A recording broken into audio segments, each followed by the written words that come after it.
Welcome to Midwest Paranormal Presents Paranormal Soup. I'm your host, Jason Bland, and tonight's guest is Patrick Cross, Paranormal Investigator. For any of you like me who used to have cable, I used to have Destination America. I used to watch Haunted Case Files and Ghostly Encounters. Those shows were on there, and once I saw Patrick wanted to be a guest on the show, or I had somebody give me context that I should have him on the show, I was like, I know that guy. I've seen him on those episodes. So we're going to talk about those cases and many more. He's been an investigator for 27 years. So he's got a lot of experience and I'm sure a lot of great stories to share with us tonight. And of course, every Sunday night we have the World Wide Web of Weird. And oh my God, there was so much weirdness. I had to cut many articles out of the World Wide Web of Weird. I'm going to try for 8 if I have time for the 8th one. It's not paranormal, but it's something that concerns me. That I might get to if we have time, but there's a lot of weirdness. And of course, we'll have the phone lines open later in the show, probably after the second commercial break. Call in. Patrick's from Canada. I know I have at least a few Canadian listeners and viewers of the show. If you have somewhere haunted you'd like to share with Patrick, maybe he'd check it out with you. I don't know. Call in tonight. Phone lines will be open. We'll have 2 of the lines open. Patrick's going to be on the other. I'll give those out after the second commercial break. But let's go ahead and get rolling into the show.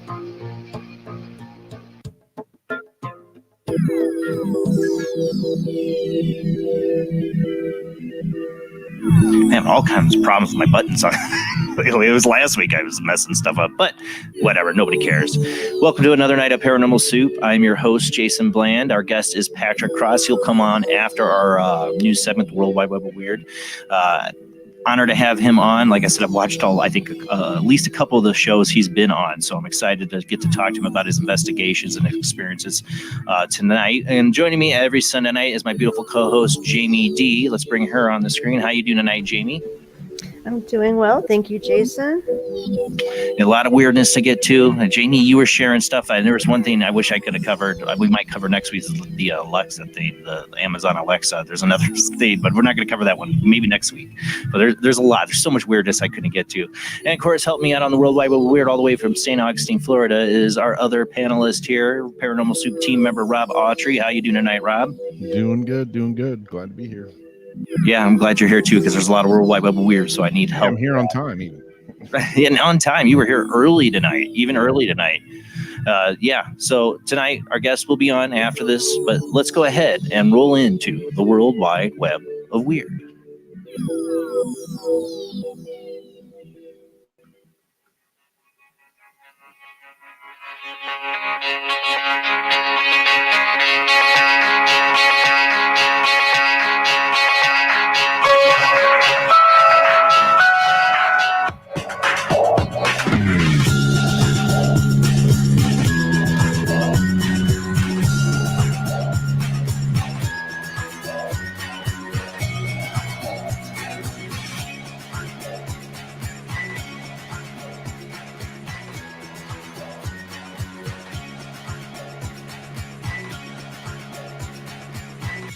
Tonight on Paranormal Soup, we already had our Halloween show, but this is a Halloween story. I wish I would have not had for the Worldwide Bubble Weird, but I have it, and I thought I'd like to discuss, especially being a parent who took his kids out.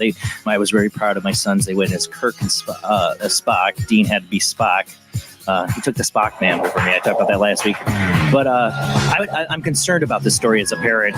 Anti-vax mom says she gave out lollipops tainted with chickenpox for Halloween. They got the wrapping down pat, is what she says.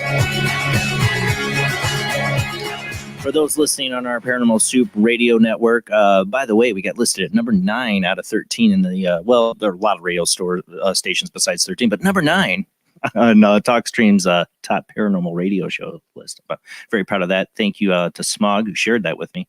But anyways, enough bragging about myself. This article here, let me pull up our share screen. There we go. Anti-vax mom, this comes from Yahoo News here. Anti-vax mom says she gave out lollipops tainted with chickenpox for Halloween. We have packaging down pat. An anti-vaccination mother took to social media on Wednesday to share her decision to give out tainted lollipops for Halloween. The Australian mother, who identifies herself online as Sarah Walker, RN, shared the private Facebook group Stop Mandatory Vaccinations that her son, whose name has been redacted, contracted chickenpox, and then she planned to help other children in the community by spreading the virus through the candy. This is her remarks. So my beautiful son has the chickenpox at the moment, and we both decided to help the others in our with their natural immunity this Halloween. We have the packaging open and closing down pat, and can't wait to help others in our community. Walker's message was screenshot and shared on Light for Riley, a page dedicated to protecting babies and families from vaccine-preventable diseases in honor of Riley Hughes, a baby born tragically died from whooping cough in March of 2015. Have you ever seen something that instantly makes your skin crawl? The post written by Riley's father, Greg Hughes, read. I fell in the middle of the anti-vaccine. Everything's got to be climate deniers or, climate protesters. Everything's got to be one way or the other. And on the vaccine, I don't want to get into that, but I think people have some legitimate questions about some vaccines, but there's a lot of false information out there. But at the same time, a mother, this anti-vaxxer, you don't get to decide. You don't get to decide for other people and spread chicken pox. That's like biological terrorism, you jerk. That's exactly what it's like. Oh my God. I mean, if I was in her community and my kid got chickenpox and I saw this post, I would go nuclear on this woman. I would lose my what on this woman. Seriously. Yeah. What if somebody, the kid gets chickenpox, what if they give it to somebody else that, that they don't have that natural immunity? It's going to kill them, You don't get to decide that. You don't, I know back in the day, parents used to talk and like, hey, Jimmy just got the chickenpox. You want to get your kids, get their immunity right? Yeah, parents did do that. Well, they could still do that now if they willingly wanted to do it. You don't take it upon yourself. You talk about it. Yeah, you don't take it upon yourself to infect a bunch of kids without anybody knowing. She should be arrested. I'm just saying. It's in Australia, but she should be arrested. I'm sorry. That's just criminal to me. Okay, moving on. Speaking of criminal, this is from dailymail.co, but I've seen articles about this everywhere. More than 81,000 people, and I think it's more than that, signed petition calling for Tennessee's haunted house to be closed because it's an actual torture chamber in disguise. It lasts for 10 hours and requires visitors to sign a 40-page waiver. I wish I had a picture of the waiver. I don't. My wife showed me the waiver to this. There's actually stipulations in there where they're allowed to remove your teeth or subject you to MK Ultra. They literally use the words MK Ultra mind control. An online petition calling for the closure of Tennessee's haunted house is gaining traction, claiming that the extreme haunt is actually a torture chamber in disguise. The petition shut down McMacamee Manor, slamming the Summertown destination, has gained more than 81,000 signatures since it was created by Frank Towery. They do screenings to find the weakest, most easily manipulated people to do the haunt, he explained. If Russ doesn't think you're easily manipulated, I guess this is the owner, you aren't allowed to go. Russ McMacamee, who facilitates the haunted attraction, claims that the tour is based on personal fear and lacks approximately 10 hours. This can be an aggressive experience, and our actors will come in and contact with you. You cannot in any way return the contact. It adds, things become too much, you can always quit if we let you. Just read the 40-page waiver should be enough to tell you no. Visitors have to fill out a 40-page waiver in order to take part. Process can take up to 4 hours. A fortunate person who manages to complete the haunted mansion will receive $20,000. So far, no one has won the challenge. In the petition, Towery makes a mention of the loopholes Mackie uses to get out of being arrested. Previously, no safe words were allowed. What the heck? Even in Bondage and S&M, they got safe words. He changed that, but there's been reports, right? There's been reports that torture continues even when the people repeat their safe words for several times. Pineapple juice, pineapple juice. Pineapple juice. One man was tortured so badly he passed out multiple times. Workers only stopped because they thought they had killed him. Oh, here's the waiver. Oh, the waiver was in this article. Here's some of this stuff. Participants fully understand and agrees that various fluids such as food, coloring, grease, theatrical blood, and other liquids may be placed in participants' mouth. I saw way worse in the video I was watching of it. Participants fully understand and agrees that their tour may include use of hypodermic needles, zappers, tasers, or dog shock collars. Participants fully understand and agrees being scared, having a panic attack does not count as serious injury. Oh, yeah. Person fully understands that injuries may occur during their tour. I mean, what's crazy is just that I'm looking for. You only have to pay like the guy dog food to get into this. Yeah. Like he did. Yeah. So what is he paying his workers? Why are the workers there? Because he finds like sick, sadistic people who enjoy hurting others. It's a bad idea. And somebody's going to get killed. Yeah, I've watched several of the videos, and I watched one last night for a couple of years now. But it's not a haunted house attraction. There's no haunted. No, it's a bondage S&M, but even worse. It's like House of a Thousand Corpses kind. It's like a living horror movie house. And why do people hate themselves so much they want to subject themselves to that? I don't know. What happened in these people's childhoods is what I'm thinking. Like, I was watching you got to be pretty messed up to say, oh yeah. I mean, is it just because they're all hoping they're going to get that $20,000? I don't care if it's $1 million. $20,000 is cheap you just watch a video of some of the stuff that they do. I mean, to ask yourself, would even $1 million? No, I'm sorry. Yeah, I've been following this place for several years, and it started out, it was hardcore, but yeah, in the last couple of years, it's gotten just way overboard. Oh yeah, I mean, I was watching a video where they're telling this lady, like, we're going to shave your hair. She's like, no, we're going to shave your hair and blah, blah, blah. And they're like, they got gunk in their face and it looks like they put literal poop on their face. And they're like, okay, fine. You shave your friend's eyebrow off. And she does. And then they hand the shaver to the other girl that's there and said, okay, now you can shave her head. So they still shaved her head. Like, it's like sadistic. It's just completely sadistic. Let's move on though. We have a lot to get to. All right. Next one, Article 3, I believe we're on. I'm from Indiana, so I thought I'd cover this one, and I have a huge fear of snakes. This is a sad story, though. Authorities say Indiana woman found dead was strangled by snake. Oxford, Indiana, a woman was found dead with a snake around her neck in Benton County Wednesday night, police say. Indiana State Police Benton County Sheriff Don Munson, I guess, found the woman inside their Oxford home. It appeared the woman had been killed by a reptile, police said. ISB described the building as a reptile home that had specifically set up to house 140 snakes. Jesus, man, that's like my worst nightmare. Found an 8-foot-long reticulated python around the woman's neck. The newspaper also reported Munson owns the home. The victim was identified as Laura Hurst, 36, of Battleground. Police say would usually go to the location about twice per week. So, how did she end up with a snake? I mean, Rob, you own snakes. How do you think how did you think something like that happened? I've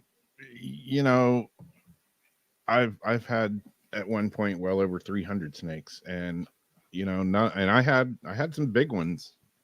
Most of them weren't, but I had a few that were, 8-9 feet long. Jesus. And no venomous snakes. Because that's a whole nother level. Dude, you got to understand, a garden snake freaks me out. That's how much I don't like snakes. But, a lot of people that have them, I mean, just to be blunt, they're stupid. They don't house them right. They're not in the proper, cages and stuff. And people that, let them. I mean, what would she had to have done? I'm like, what do you think she could have been just like, people like to drape snakes around their shoulders and neck. She could have been doing that and just decided, oh, this looks like something I'm going to squeeze to death. it's possible, or I mean, I don't know for sure. If the snake killed her, or if it she died from something else and they just found the snake on her. Yeah, but they think it's from everything I'm reading. It sounds like they're pretty sure the snake killed her and it was around her neck. Yeah, I mean, and you said an 8-foot. I'm not familiar with what kind of python. What did it say it was? Reticulated python. What that is? I mean, again, somebody that handles snakes. I mean, they can be as docile as a puppy dog or anything, but there is no comparison to a puppy dog being snakes. No. I mean, it's still a wild animal, and a snake that big, you shouldn't be handling it by yourself. I mean, and I got tons of friends that have them, and they're like, oh yeah, it's fine, but not until it gets somehow wrapped around your neck and you can't get it off. Yeah, that's a lot of snake. I mean, I had one that was that big, and I wouldn't handle it by myself, because if it did, I wouldn't handle it all. I've had friends like you wouldn't even be in the house. No. I mean, I've had friends. I'd be in their house. I had pet snakes, but I would never stay the night. I would never stay the night. There's just no way I could sleep in a house with snake. That's how much I can't stand them. All right, let's move on. We're gonna run out of time here. Of course, these next ones, there's not a lot to these. It's always this way with UFO videos. This one I had an article from Daily Star. The next one after it didn't really have much. But Egypt mystery: a strange cigar-shaped UFO sparks panic in Cairo. And let me make sure I can zoom in on this. Go ahead and pull the full video up too. Let me get the. There's my mouse. Okay. I have a zoomed in version of this too, but he's going to play like the regular version in just a second. Those watching were heard screaming as a mysterious object appeared in the sky. A mysterious object has been filmed hovering over the sky above. Whoa. Got echo. Filmed above the sky in capital of Cairo of Egypt. Bizarre video shows what seems to be a bright cylindrical object twisting and turning in the overcast sky. Despite not moving, the strange sight appears to scare those watching on the ground. It's a really short clip. Several people can be heard screaming in the background while others gasp in shock. The short clip was posted on YouTube October 29th with the caption, "Something weird in the sky. If you have any logical interpretation, please tell us what it is," the user said. It's since been picked up by Mavi777 YouTube channel. All right, go ahead and play it, Rob.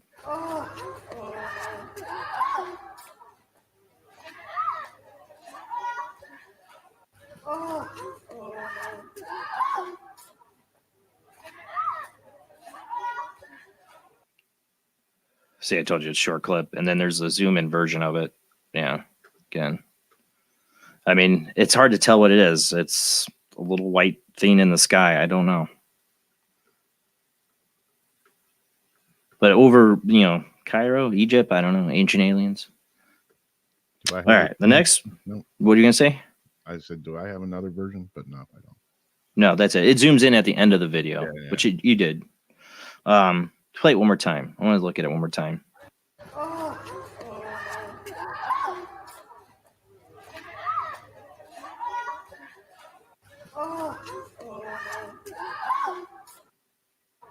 It's so just, of course, grainy and blurry. It's hard to tell. It is cylindrical. I don't know. It could be a balloon up there. I don't know. It reminds me of another video of something else that was in the sky, but it was a lot more clear. Still not clear, but clearer than that. All right, let's move on. Next one is another one that doesn't have much provenance to it. Helen's Tale Weebly had this one, but I thought it was interesting. I don't know. Supposedly, October 28th, 2019, in Concordia in Argentina, this person who filmed this is called Jessica Bonassola, Bonassola is her last name. I don't know how to pronounce that. Sorry. Says at a time of filming, it was not raining, but there's a storm going on in the background. Go ahead and play the video, Rob.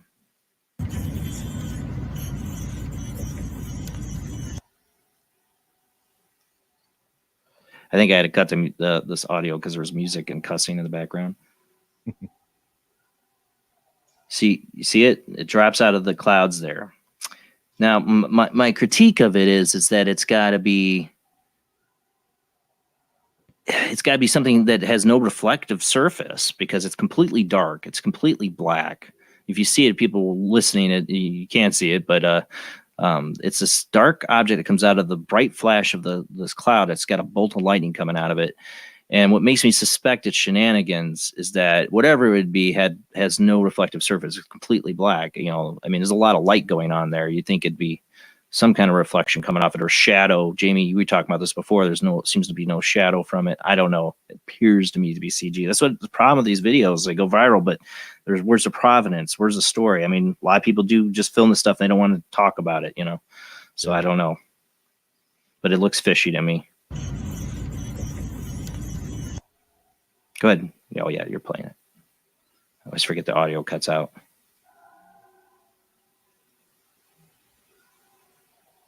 It just looks fishy to me. I would like to say shenanigans. I would say. Just because of how dark it is. And the movement. Just everything doesn't seem right. I don't know. I think somebody was filming a storm and then somebody picked up the video and somebody made CG effect out of it and put the UFO in. Maybe not. Maybe it's the real deal. How we know anymore? We don't know anymore. Yeah, that's the bad. All right, we got to move on though. We're going to run out of time. Never trust anything these days. Okay. All right, we got another video. We're definitely not going to get to the last one. I already knew I was going to run out of time. This one is a ghost filmed in an English pub. A weird piece of security camera footage from a pub in England features an odd anomaly that some suspect could be a ghost child. The eerie sight was reportedly spotted by the assistant manager at the Lamb and Lion pub in the city of York. As Lee Smith and the staff at the restaurant were preparing to open the establishment one morning last week, they checked the CCTV at the pub to see where a waitress named Molly was working.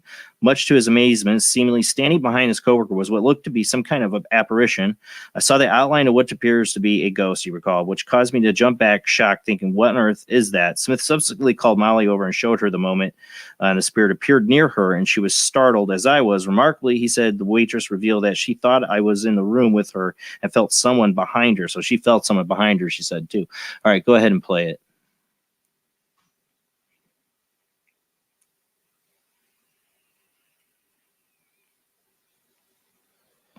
It does take the shape a little bit like a little bit of a dress or something there, but at the same time, you have to wonder if there's there could be something hanging or a cobweb or something there, but it does look like it goes, but whatever it is, if you look at it, it does seem to go behind that desk or whatever, that chair or table, whatever is that. What is that there? It's like a table. If you watch it, it wouldn't be in front of because you see it's behind the table. So I don't think it could be something hanging in front of the lens. Yeah, it does kind of go, that table does block part of it. Yeah.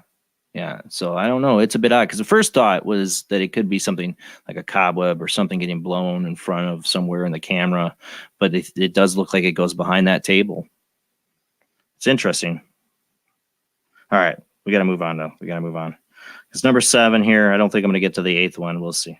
All right. This one, I really, really think this is so cool. One of my favorite movies is Brainstorm with Christopher Walken. This kind of reminded me a little bit of it. Neural network reconstructs human thought from brain waves in real time. And this, I got a picture up for people listening where it shows the comparison between what the person was really seeing with a camera and what they were able to take information, digitally recreate from what they were scanning from their brain and get an image out of it. It's crazy. Researchers from Russian corporation Neurobiotics and the Moscow Institute of Physics and Technology have found a way to visualize a person's brain activity as actual images mimicking what the observer sees in real time.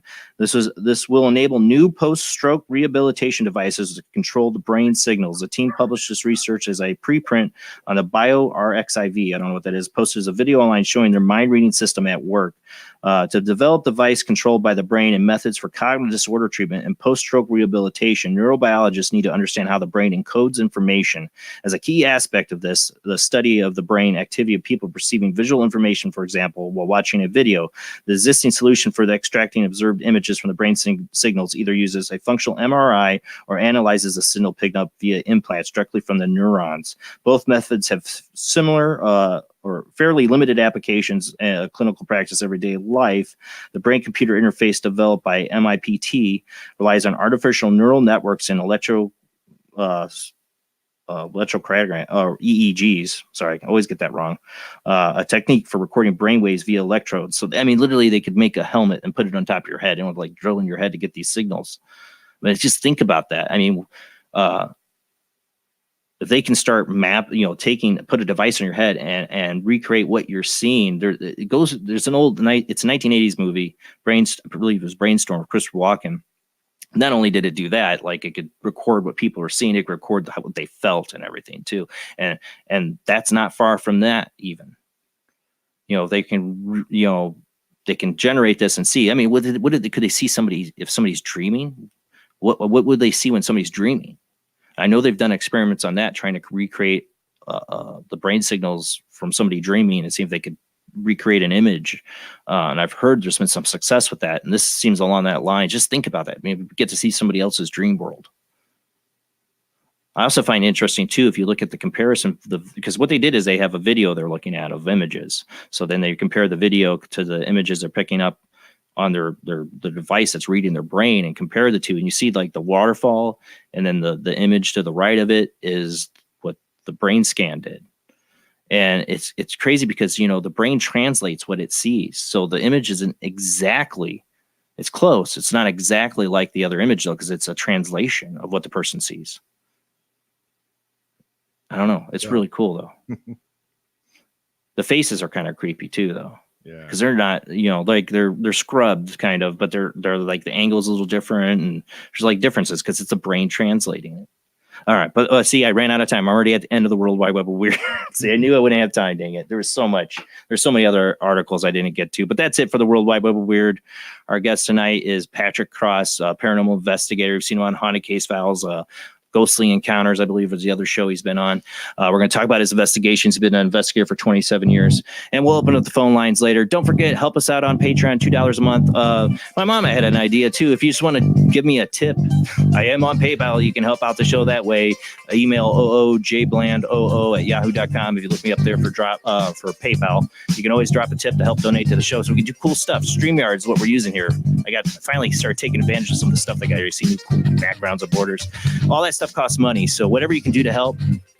Patreon, $2 a month. We're gonna have new exclusive content. Keep saying that. It will be up there soon. Check it out, and we will open up phone lines when we come back after the second commercial break. Just hang in there, but we will be back just a short second. Man, I am having the worst luck with my buttons tonight. Oh my God. It's like, I've not changed a thing either. Not a thing. All right, we'll be back.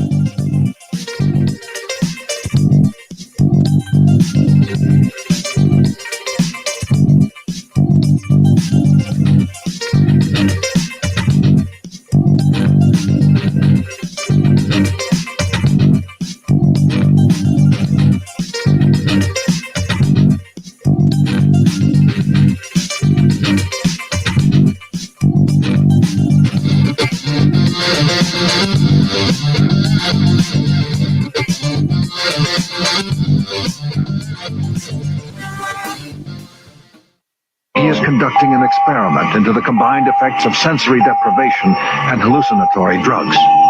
The subject of the experiment is himself, and the experiment is out of control. Ken Russell's Altered States, a film that must not be missed, is in the West End now. Altered States, Certificate X. This fall, a new hard-hitting police drama is coming to Friday night. He was a well-to-do cop transferred to a troubled precinct downtown. His new partner is a space traveler with a passion for justice. It's Yuppie and the Alien. Look, you might vaporize dissidents in Alpha Centauri, but in this precinct, we do it by the book. I'm so terribly sorry, Captain. Googa, I'm sorry. Don't miss this one-of-a-kind police drama. They're fighting crime the hard way in designer clothes with $250,000 sports car and a UFO. Partner, let's go cruise in the car and look moody. One tough downtown precinct, two outsiders doing things their way. Yuppie and the Alien on VBC. Paranation Magazine is a new paranormal magazine based out of Denver, Colorado. Our goal isn't just to give you the best paranormal content out there, but to promote paranormal unity. We're doing this by giving everyone an opportunity to tell their stories and to share their experiences.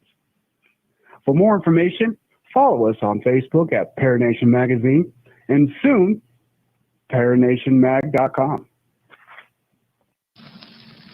Somewhere between science and superstition, there is another world, a world of darkness. Nobody expected it. Nobody believed it. And nothing could stop it. The one hope. The only hope.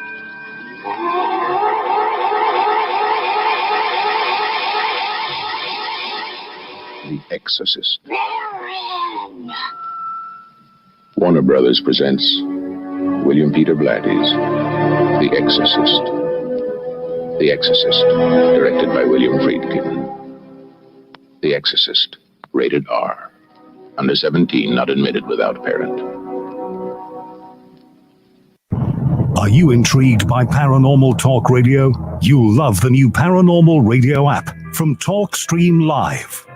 You'll find a great selection of talk shows covering UFOs, ghosts, strange phenomena, and much more. Download the Paranormal Radio app now and start listening to the very best in paranormal talk entertainment, including the network you're listening to right now, the Paranormal Radio app, free in Google Play and the iOS App Store. Bring life to the dead. Bring life to the dead. Bring life to the dead. Bring life to the dead. Bring life to the dead. Enter the occult world of necromancy. You were brought here for one purpose: necromancy. A ceremony dating back to the pre-Christian era. It's the art of reviving the dead. It requires involvement with evil spirits by the person performing the act. The devil god brings life to the dead. No, please. No, please. And death to the living. Necromancy, starring Orson Welles and Pamela Franklin. From Cinerama releasing. In color, rated PG, parental guidance suggested. Switch to DCS ranging. 240, nominal to profile.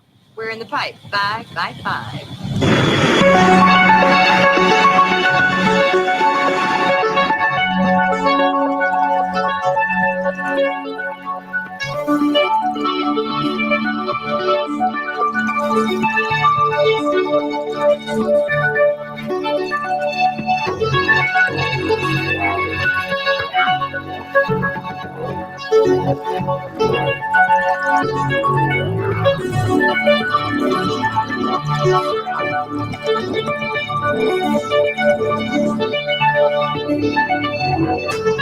Tonight on Paranormal Soup, our guest is Patrick Cross. Patrick is a TV radio personality with 27 years of experience in the paranormal as a paranormal investigator in ghostly activities, hauntings, and the paranormal. Many years of research, over 300 investigations with real chilling experiences, including demonic encounters, appearing in books, consulted upon TV shows, news, and media, appearing on many TV and radio shows, including Haunted Case Files Season 1 and 2, ghost tracking tours and seminars, investigations at the famous Casa Loma, Toronto. Patrick's the paranormal representative for Emma's Back Porch and Water Street Cooker for the last 18 years, ghost consultant, tour guide host, TV media paranormal representative, and haunted historian tour guide, coordinating ghost tour groups from 10 to 250 people for events, seminars, TV, radio news, live ghost investigation, and hosting media events, including Facebook Live ghost investigations. Patrick, I've seen, like I when I first got his contact info, I was like, I recognize him because I used to have Destination America on, and I would see Haunted Case Files. That was one of my go-to shows. I'd see that on. I'd be watching. I know I've seen a couple of episodes. It's been a year or so at least since I've seen it. So we'll get into those investigations tonight, and we will have the phone lines open later in the show for you to ask questions. But for those in the chat room, we have a new feature from StreamYard where if you donate on YouTube for the super chat, you can get a question to our guest that way because it'll highlight it. I will see your question. So that's a new feature from StreamYard that's awesome. So we'll try it out tonight. I will definitely use your question if you use Super Chat. But let's go ahead and get to our guest.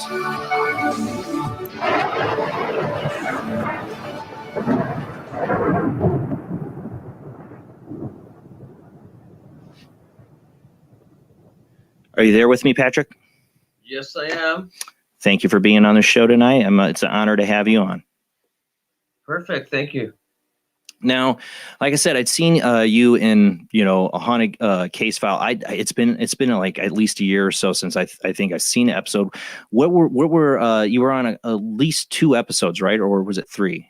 Total of 5 actually. 5. Oh wow, yeah. 3 in the first season and 2 in the second season. And what was the first one you were on? I'm trying to remember. I know I've seen at least one. Yeah, we did that was interesting because we did nobody knew what to expect, so we did a haunted funeral home. It was a converted funeral home that later became it was an estate home that wasn't a funeral home, and then it became later on a restaurant. They tried to change it as a B&B. It was pretty active. I mean, I have to say it was in a northern part of Ontario, Canada. But we did Haunted Case Files is good because they do a lot of they take the time to do the reenactments properly and the stories properly. So It's not like they just throw something in and that's it. They research the stories and we go in with them, and then they reuse actors to reenact it. I've had guests on that have been on a haunting, and they don't always seem so happy about the reenactments sometimes. So that's interesting that they really took the time to kind of get it right. It was one of the Haunted Case Files became really well known because it was one of the ones that really didn't look, like everybody's running around scared, and it was actually based on some real facts, right, with history and hauntings behind it. And that's why it actually took off bigger in the second season. The first season was up and down. Nobody knew what to expect because there's all these ghost shows that came on. Right. And then originally it was on, here in Canada, Travel Channel. Right. I mean, it was on T&E, which is the equivalent to Travel Channel in the U.S. And then it got switched over and sold to Destination America. And Destination America is big entertainment, so they do it all across the U.S. So then they got back their audience, and season 2 just hit like crazy, and we had over 5 million hits in the first week. It was just phenomenal. Well, like I said, I used to when I'd see it up on Destination America when I used to have cable, I would always probably pop it on the TV because I like the history. I like a lot of ghost hunting shows go, oh yeah, this is a history, boom, boom, boom. All right, here we are. Oh my God, dude. Oh, you hear that, dude? And to me, that's just boring. I like to hear the history and the stories and the experiences. Yeah, I've actually turned down a lot of TV shows that want to, make up things and don't talk about this. Go, let's go to the gusto. Let's go to the ghosts and demons and get the hell out. I was like, I don't do that. I mean, I've always been a historian and a researcher first before that, and I like to know what's going on. I like to, find out about it before I just dive in and say there's a ghost, which I don't even think most people know if there is or not. Well, let's start from kind of what got you involved in the paranormal? Why did you get involved? What was your interest? Is this a childhood, all from childhood, or recent? I wasn't really planning on being a ghost researcher, a ghost hunter. I kind of fell into it because I grew up in an actual haunted house in Toronto, Canada, a small town in Rexdale, Ontario. And in those days, in the 70s, it was unheard of to talk about it or even say anything to the church. They thought you're crazy. My dad even used to lock me up in a closet. So he was a Bible thumper, devoted Catholic. And he says, don't bring those demons and any ghosts here. And, he'd try to, say it's blasphemy. And he would lock you in a closet? He beat me in a closet when I'd start seeing things and things would happen. But, I mean, things did happen. And I had to deal with that police. Patrick, that's horrible. So you would see something and then he would lock you in a closet? Well, yeah. I mean, I try to explain it, and he saw things too, but the problem was he never believed it. He goes, I believe in God, I believe in the book, the Bible, and you can't explain when things happen because it happens in front of your eyes. And he still saw it and would walk away and lock up his bedroom, and I'd be stuck with my bedroom open with everything attacking me coming down the hallways. God. That's horrible. That's horrible. I mean, it's one thing not to be believed as a kid. You know, I mean, I think there's a lot of people out there have that from their childhood, seeing something and their parents like, yeah, whatever. But to like say it's not real, and here I'm gonna lock you in a closet, that would be terrifying. I mean, I just think of the stuff I saw as a kid, and if my parents had done that to me, I would have lost my mind. He'd beat me if I'd mentioned anything about ghosts, because he'd go to the section in the Bible. I don't even remember what it was now, where it says, you know, you can't believe in ghosts if you're Christ would never be involved with spirits and hauntings, and it's all evil. It's like, all this stuff was happening in my house. I mean, it went from mild stuff, from footsteps to whispering to voices to actual demonic activity. Things you'd see on TV that was never explained about in those days. Nobody knew where the hell it was, because it all the stuff that happened was real, that was told by other people and myself, that things would be walking under walls and going through the walls and blood and dripping. A lot of all that stuff happened in my house. And the thing, I mean, how long, what was the age ranges here for you when you were dealing with this? How old were you, or how long did you deal with it? I was like, well, when it got really bad, I was 14 years old, you know, and I was just getting into rock music with Led Zeppelin when they came out. Your dad really thought you were into the devil. in 1969, and the weird part was, the record actually played backwards before they ever talked about backward recordings in my room, and because it just started playing backwards on its own. Yep. See, it was actually the song "Stairway to Heaven," and it was like totally bizarre, because they'd say there was these voices and stuff. It was just like things were causing things to happen. I always having a windstorm in my room. It was like a hurricane blowing books all over the road and all over the come down on the ceilings and flying and everything, and it's like, oh my God. I can think of a couple guests that have been like, Led Zeppelin is that they believe Led Zeppelin made a deal with the devil. Because I'm a big Led Zeppelin fan. I'm like, they made a deal with the devil, they made a good one. I like their music, but that's crazy. So the record just started playing backwards on its own. Yeah, I mean, I was playing because it would always make me happy, and music, and you're a young kid, and it's something to look forward to, right? Right. To get into this, to get away from all your stress from parents and every day to school, and the thing just started playing backwards on its own. It was just bizarre. Let's say what later on, it wasn't even published for a couple years later when they said there was hidden places into the music of Led Zeppelin. I heard all this stuff coming out of my records and in the room. It was like the spirit knew that there was messages in reverse. No, it was like evil. Like nobody talked about what reverse recordings were, Right. It was just, I don't know. I guess I challenged it, which was my fault. I was getting really pissed off with things going on in my room and go, okay, that's it. Come on, let's go and let's do the thing and let's fight it out. And that wasn't good, because I called on it and just all kinds of shit started happening. You gave it permission. Yeah, I had that experience at 17. So, and it caused a lot of trouble when you give something an entity, a dark entity, or a demon permission. I didn't know what he was dealing with. He's a young guy, and I'm thinking, well, maybe this is just something else. I wasn't into Ouija boards in those days until later on, and I was 18, but. When all these things start happening, and you can't really talk to anybody, and they think you're crazy, they want to lock you up. Even the church said, you need counseling. Then there's something wrong. So I was like, later on, I was able to fix all this and talk to people and psychics and mediums who actually came through and helped me out. Well, the other thing, what I know about people who've lived in these situations with the demonic, or is that it would feed off of that kind of turmoil in a home, where between a father and son that, see two different worlds, basically. He's not going to see what you're seeing. He's going to punish you if you talk about it. Well, then it's just going to do it more, because it likes that kind of family destruction.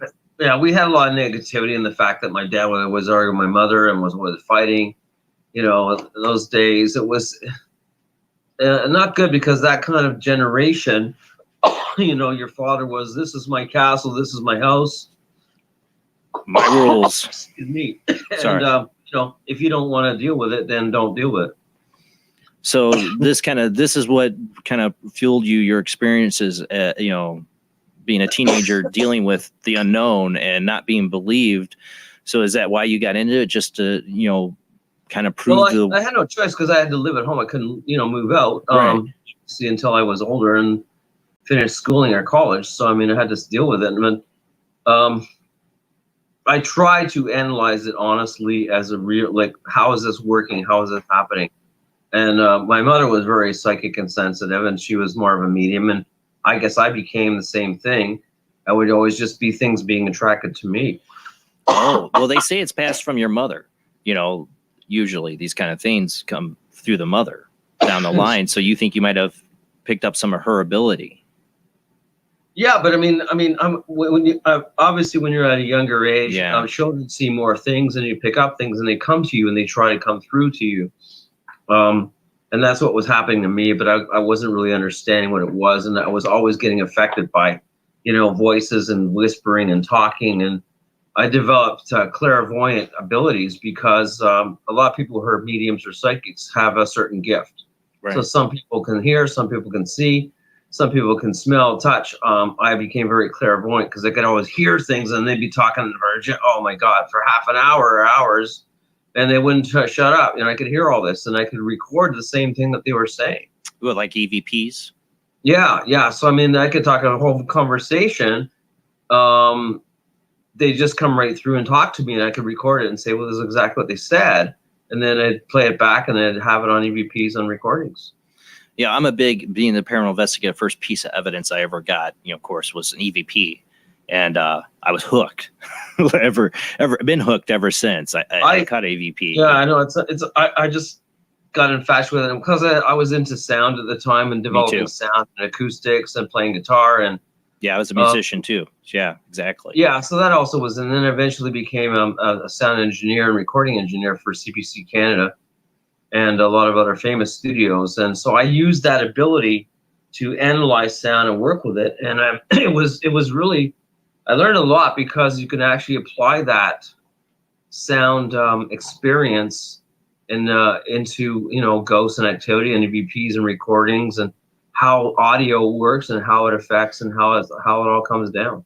Well, you're an audio guy, so I hope we don't bore their audience on this, but I'd like to talk a little bit about it when it comes to EVP and EVP theory. Recording EVPs all these years. You say you've been doing this for 27 years? I don't do as much EVP now. But you've been doing it. You do it a long time. It for quite a while. I got some amazing, I guess over the years, I got over maybe 1,400 recordings of some really amazing stuff that just, you never get. And a lot of it's used on television, film, TV, news channels everywhere, all over the world, just because I've captured so much clear stuff. And I was just there at the right time, right place. So it wasn't like I planned it or something. What I like to get, pick your brain for investigators that, are into EVPs and especially having knowledge of audio is, what are your thoughts? How do you think spirits are imprinting their voices? Or even if you want to say it's imprinting, or how are we recording their voices? Well, what's your theory on that? Obviously, there's energy there. We're electrical energy when we die. We become some kind of form of energy pass on. So the electrical energy that they discharge is making that possible. The same thing when they do intelligent ghosts or residual ghosts. Although residual, is more left over from tragic things that have happened. It keeps playing a recording over and over and over, like Anne Boleyn in London, England, or, a tragedy where there was a war. But intelligent ghosts, where they can actually talk to you and speak to you, and they know what time it is, and they know what you're doing. They know your name. What you just did and what you ate, and then what you had for peanut butter sandwich or something. Like, it's just amazing. So I wish I could actually ask. I've tried to ask them to figure out how they can generate that with just spirit energy, and I don't know how it works. I mean, I don't know if it's a soul thing. When I first got into EVP, the guy that taught me about it had me go back and forth using like stochastic resonance, like using white noise, and then I've gotten away from using white noise over the years. But I almost want to go back to it because just some of the what I've experienced over the last, for me, I've only been doing it since 2008. But for what I've experienced recorded, I feel like a lot of the EVPs I get, it's like they're manipulating background noise audio to make their own voice. If you hear a lot of like the really, I guess, good, strong EVPs, there is some kind of a static dimension there. And I've heard a lot where they're almost sometimes in a tunnel, sometimes they're coming out of an area that could be like dimensional. It's like a cadence to their voice. Yeah, and you hear this distance. And I heard wind flying in, like all kinds of stuff. So pretty fantastic stuff. And I try to decipher it. Like I'm trying to understand where that dimension is and how they activate, static energy coming through. And of course, they use electrical energy to come through. Nowadays, you can cell phones and everything else are more electrical. They can come through on your cell phones now. Oh yeah. I mean, I recommend to people that are just starting out. They want like a real time recording. They'll be able to listen to what it sounds like recording real time. There's an app you can buy on your phone called Boss Jock. It's actually I use it for my radio, but it's got a compressor mic and you can listen in real time as the audio is coming in. And I've heard the EVP come in using it. It's like it's recording it right on the phone. I don't really believe in a lot of apps because my thing is you can't calibrate them. And when I grew up and doing stuff to tune a room, like you say, the white noise, you can actually tune a room. For people who don't understand that, that's the whole generation of just stripping the sound, right, and evaluating all the filters of each frequency in a room. And that's how you can tune a room. And this is mostly done for concerts or bands or music, where they're tuning a room to set it up audio-wise so they can play and make the best sound possible. So you can do the same thing with oscillators, audio oscillators, and tuning a room with white noise generators to do the same thing to get the best frequencies for ghosts. Yeah, no, this is just a way to listen to the audio in real time. It's not even a ghost app. I'm just saying the old way. Yes, like, I know. A lot of stuff now you cannot calibrate. A lot of it doesn't work. No, this doesn't generate anything. It's just an app, so somebody can literally listen with their headphones to the real audio just coming in. And it's compressed, so it cuts out like at least 100 hertz or more. Well, you come from the back in the day when everything was analog. Yeah, but that was the best time because you could edit things on tape, and you can cut things. It wasn't compressed. You can literally do omnidirectional recordings in the studio and hear stuff, and nothing was compressed. So you had a full dimensional recording of the full of frequencies, and you can still do that if you had a VHS recorder. So if you don't record video, anybody can get an old VHS recorder, and you can use full band frequencies, and you will capture everything that you missed.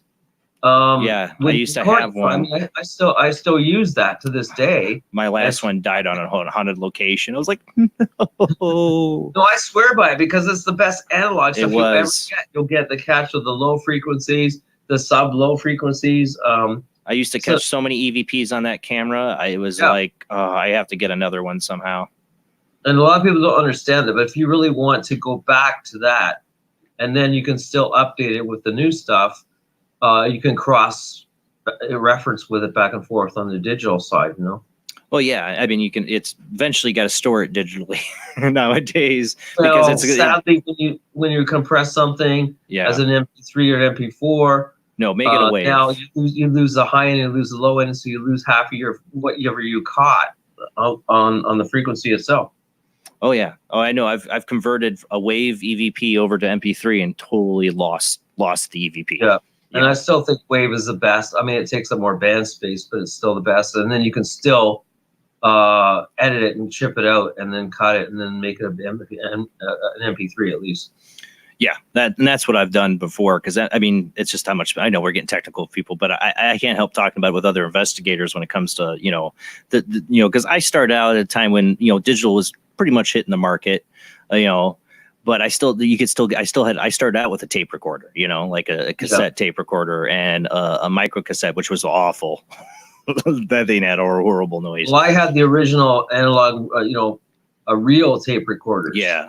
With the whole tapes going around and the big tape things, and you got to change the tapes and oh my god, like, they still sell them, but it's still amazing stuff that what we got with all the devices and everything hooked together. It was amazing.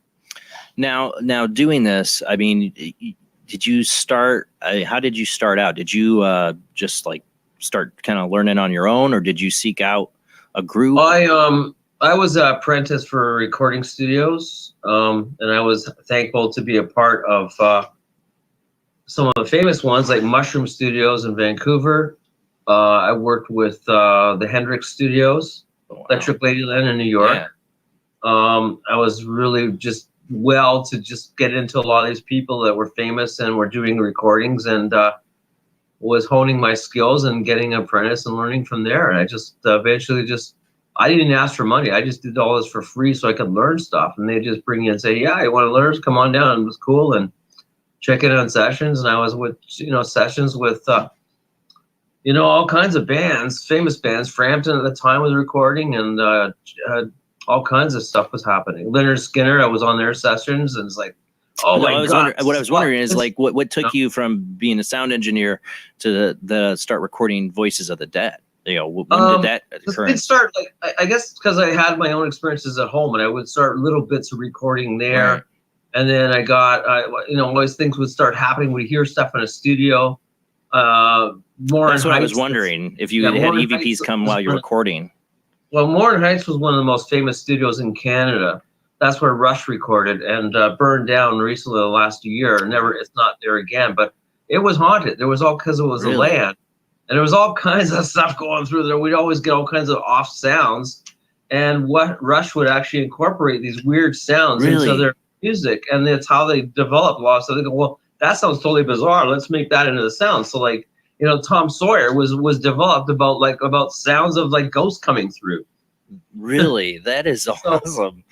A lot of people don't know that. But I didn't know it. Was fun. Everybody would go there and record, and there was other bands like Trooper and Heart was there, and other famous bands, and they all said, well, this place is haunted, and it was just bizarre, and it was just the land, but it was a beautiful studio. But it would just take all these sounds it got, and that's where all the weird stuff came from. 2112, the most famous record for Rush. A lot of it was all ghost stuff that was backwards and reverse recordings. Really? Yeah. See, I mean, speaking of reverse, I mean, I've played it on the show before, but one of my favorite EVPs was actually, we got this voice of this little girl's talking, but you couldn't make it out. Like it was clear. It was clear, but it made no sense. And I played it in reverse, and it says, "Can you hear me now, mommy?" As clear as day when she played it in reverse. I'm like, how does a spirit record something in reverse? Have you ever gotten an EVP where you played it, it made no sense, it was clear? I've had quite a few of that, especially when I was doing tours at famous Casa Loma in Toronto. And we would have like these little girls and like little ghost girls appearing at the end of the tunnel. We'd record stuff, and it was backwards, and we'd play it back, and it would be crying and saying mommy and everything. It was just, it was, like you said, it was very bizarre, and we got a lot of that. Yeah. It boggles my mind how a spirit can implement. Why would it be recording in reverse? Well, if you look at if you look in a mirror, right, and you put words in a mirror, it's reversed. So it's actually reflecting the other dimension, right? So that's what it makes me think really deep about it. The sound is being reflected as the other alternative on the other side of what we see in a mirror. Same thing, and that's what I look at it as. That's a great, that's a great analogy for it. And you wonder, it's like, are they running in reverse of us? Is what I wondered when I first heard it. So what we are. So if we're looking in the mirror, and you're seeing that in the other mirror, they're seeing whatever they're seeing us, and it's reversed. So you have to play it because it's reversed, because it's the mirror parallel reflection, and then playing it back on this dimension. You know what I'm saying? So it's like, if you fathom that, like, well, now I'm over everybody's heads, and they think I'm nuts, but. No, I love it. That's because that's what, when I first got that EVP like that, I just boggled my mind, like, wow, that is crazy to get, that we picked this up. It was clear. I didn't have to enhance it all, the sound of it. It was like she was right in the room with us. And just to, when I played it in reverse and it says, "Can you hear me now, mommy?" I was just... I had one that was, I guess, with my friend that I was working with, Michelle, and it was reversed because it was warning her daughter about something. And we didn't really know what it said. And then when we play it back, it was actually telling the daughter beware and this thing would happen, right? And then it was actually the words became audible and made sense as a sentence because now we played it forward. It was just totally bizarre. Yeah, it's giving you a message, and now you're putting it forward. I thought, well, that was just amazing that we got, you know. So did the daughter take the warning? Well, what happened with I have to ask. And what happened was we were in a haunted place and we all got hit really bad. We got kind of possessed. Really? And her daughter, I guess, when she went home, the mother, she brought home something with her that affected her daughter's eyesight. She lost her sight for like 3 weeks. Ooh. Over it because we were in this really truly haunted possessed thing. I got hit. I was sick for like 3 or 4 days. We all got hit really bad. So, and then we had these reverse recordings on the audio, and it said exactly what was going on, you know, to verify that. So it was pretty bizarre. So, you know, speaking of that, I mean, how often are you physically affected by doing an investigation? Well, I really want to be grounded when I do stuff now because there's so many things that have happened to me, and I've actually been sick and been attacked, caught, bit, burned, sliced, diced, you know, almost and burned and bled a lot, bled and everything, and cut my arms and everything. All kinds of things happen, attacked and scratched. So I'm really I'm spiritual, but I'm very grounded because I learned how to ground myself and protection and put a white light around me when I do a lot of stuff, so that nothing will come through me, and pretty well protected that way. In the sense that, you know, I'm not going to carry anything home, and I'm gonna brush it off, and I'll be pretty positive and pretty good about it. Well, you know, you have to wonder. I mean, we always talk about it as investigators. You know, we all do our different rituals to kind of protect ourselves in that. But do you feel like you've had, you know, like, whoops, I didn't protect myself enough, and something followed you home? Yeah, we earlier, like I was only using sea salt, believe it or not, for one investigation a couple of years ago, and that really hit me because I got hit because I wasn't grounded enough, and I know that, and I was open to it and trying to figure it out, and I was actually challenging it, and it was pissing me off, and it was yelling at, and it was swearing off and demonic, and, you know, using foul language and the church and everything else, and I went to the same level, and I was doing the same thing it was doing, and that wasn't good. And then I got attacked, and it's like it just went right through me. And then you know, I saw this, I guess, pointed tail flying around. It was all black, and this thing came right through me. Went right through me. I could feel this thought and this whole black thing go right through me, and I got hit really bad. So, where was this at? This was in the northern area of Ontario. We have a lot of cottage country. Where there was a lot of possessed energy in this house, and it was affecting everyone. And we went in to try and clear it. Yeah. And I just wasn't protected enough, and I thought I was, but I wasn't. All I had was sea salt on me, and I didn't really do any saging. And I learned from my experiences from that. And we were just, oh my God! It's like when you get, I don't know how to explain it. Well, it's not possessed, but when you get sick or hit by something that's demonic or attached to you, it's worse than being like having a flu. It's like you're sick, but you're internally sick. Right. And you feel everything you need water, and you're drained, and your energy's gone, and you feel totally like you're just going to crawl on the floor and walk around and lie there and die. That's how it's like, it's worse than like a hangover. It's just a lot of people have had this. Okay. So if you're hearing it, you know, the paranormal hangovers, you get hit in the morning, you feel, oh, I'm familiar. And, oh my God, I had that like for 3 or 4 days. It's like everything was going on. Oh yeah. I've had we call it exactly that, the paranormal hangover after an investigation. And, but if you haven't had that, you don't want it. Mm-hmm. But it's worse than, you know, drinking all night. I'll tell you that. Well, I honestly think there's something parasitic to the other side. I'm a Gnostic, so I'm not a Christian, but I'm not a disbeliever either. I question everything. But I believe there's something that seems to be parasitic or biological, like it feeds off our energy. Yeah, and that's what it does. It feeds on everything that you have as the energy, as the alkalites in our system. So when you lose that, you're really drained, and you actually lose a lot of the, the fluids in your body that it lives off of, right? Yeah. That's the energy it does, because that's what it thrives off of. Mostly ghosts don't do that, because ghosts are just, people who have died and passed on as spirits.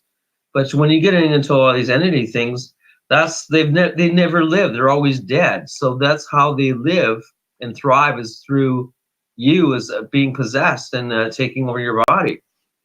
Yeah, that's exactly it. And like I said, it reminds me of a parasite, the way that it feeds on people, or appears to, drains their energy. And it drains you completely, and that's the whole thing until it uses you up. And it's like a whole 3 or 4 day cycle, and then when you finally get out of it, it's like, oh my God, it just goes and then jumps onto someone else. Now, from my experience, it got me as an investigator, it really convinced me that there's, besides that, I already knew there were spirits and ghosts. I'd seen stuff since my childhood, but it was a shadow person experience. And this, some people would say it's demonic. I don't know, but it tormented me. And it did physically touched me, lifted me, levitated me. It did all kinds of stuff.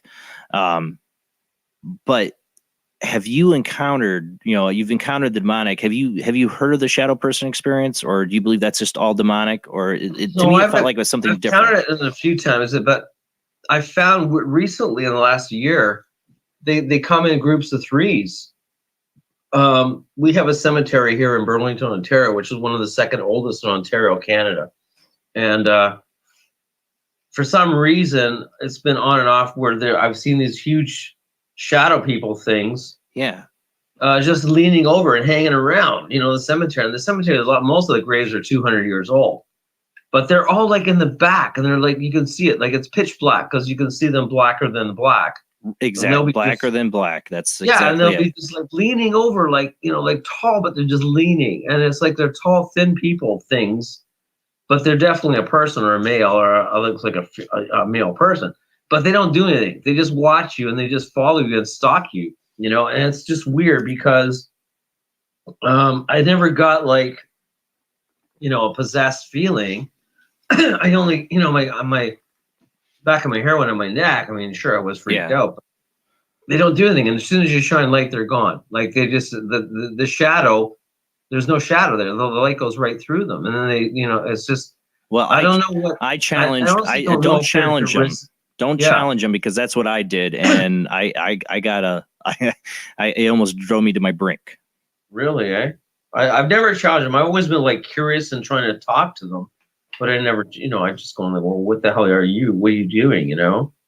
There's something alien-like to them, or other dimensional. Yeah, exactly. It's not like an entity. It's something else.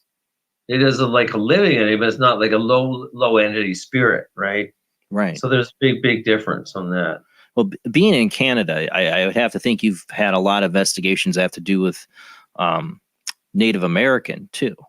And because when Canada developing, of course, we were in the war and the fighting with the British were fighting the Americans, and the British incorporated a lot of the Indians to fight with them. So Joseph Brant, being one of the most forefathers of the Indians, Native Indians here, who was originally a Seneca Indian from the U.S., came over from New York, and he started fighting against the Americans. And he joined the British forces, so he became the leader. So there is a lot of Native history here, and a lot of Native settlements going on in the land that were developing Canada and developing Ontario.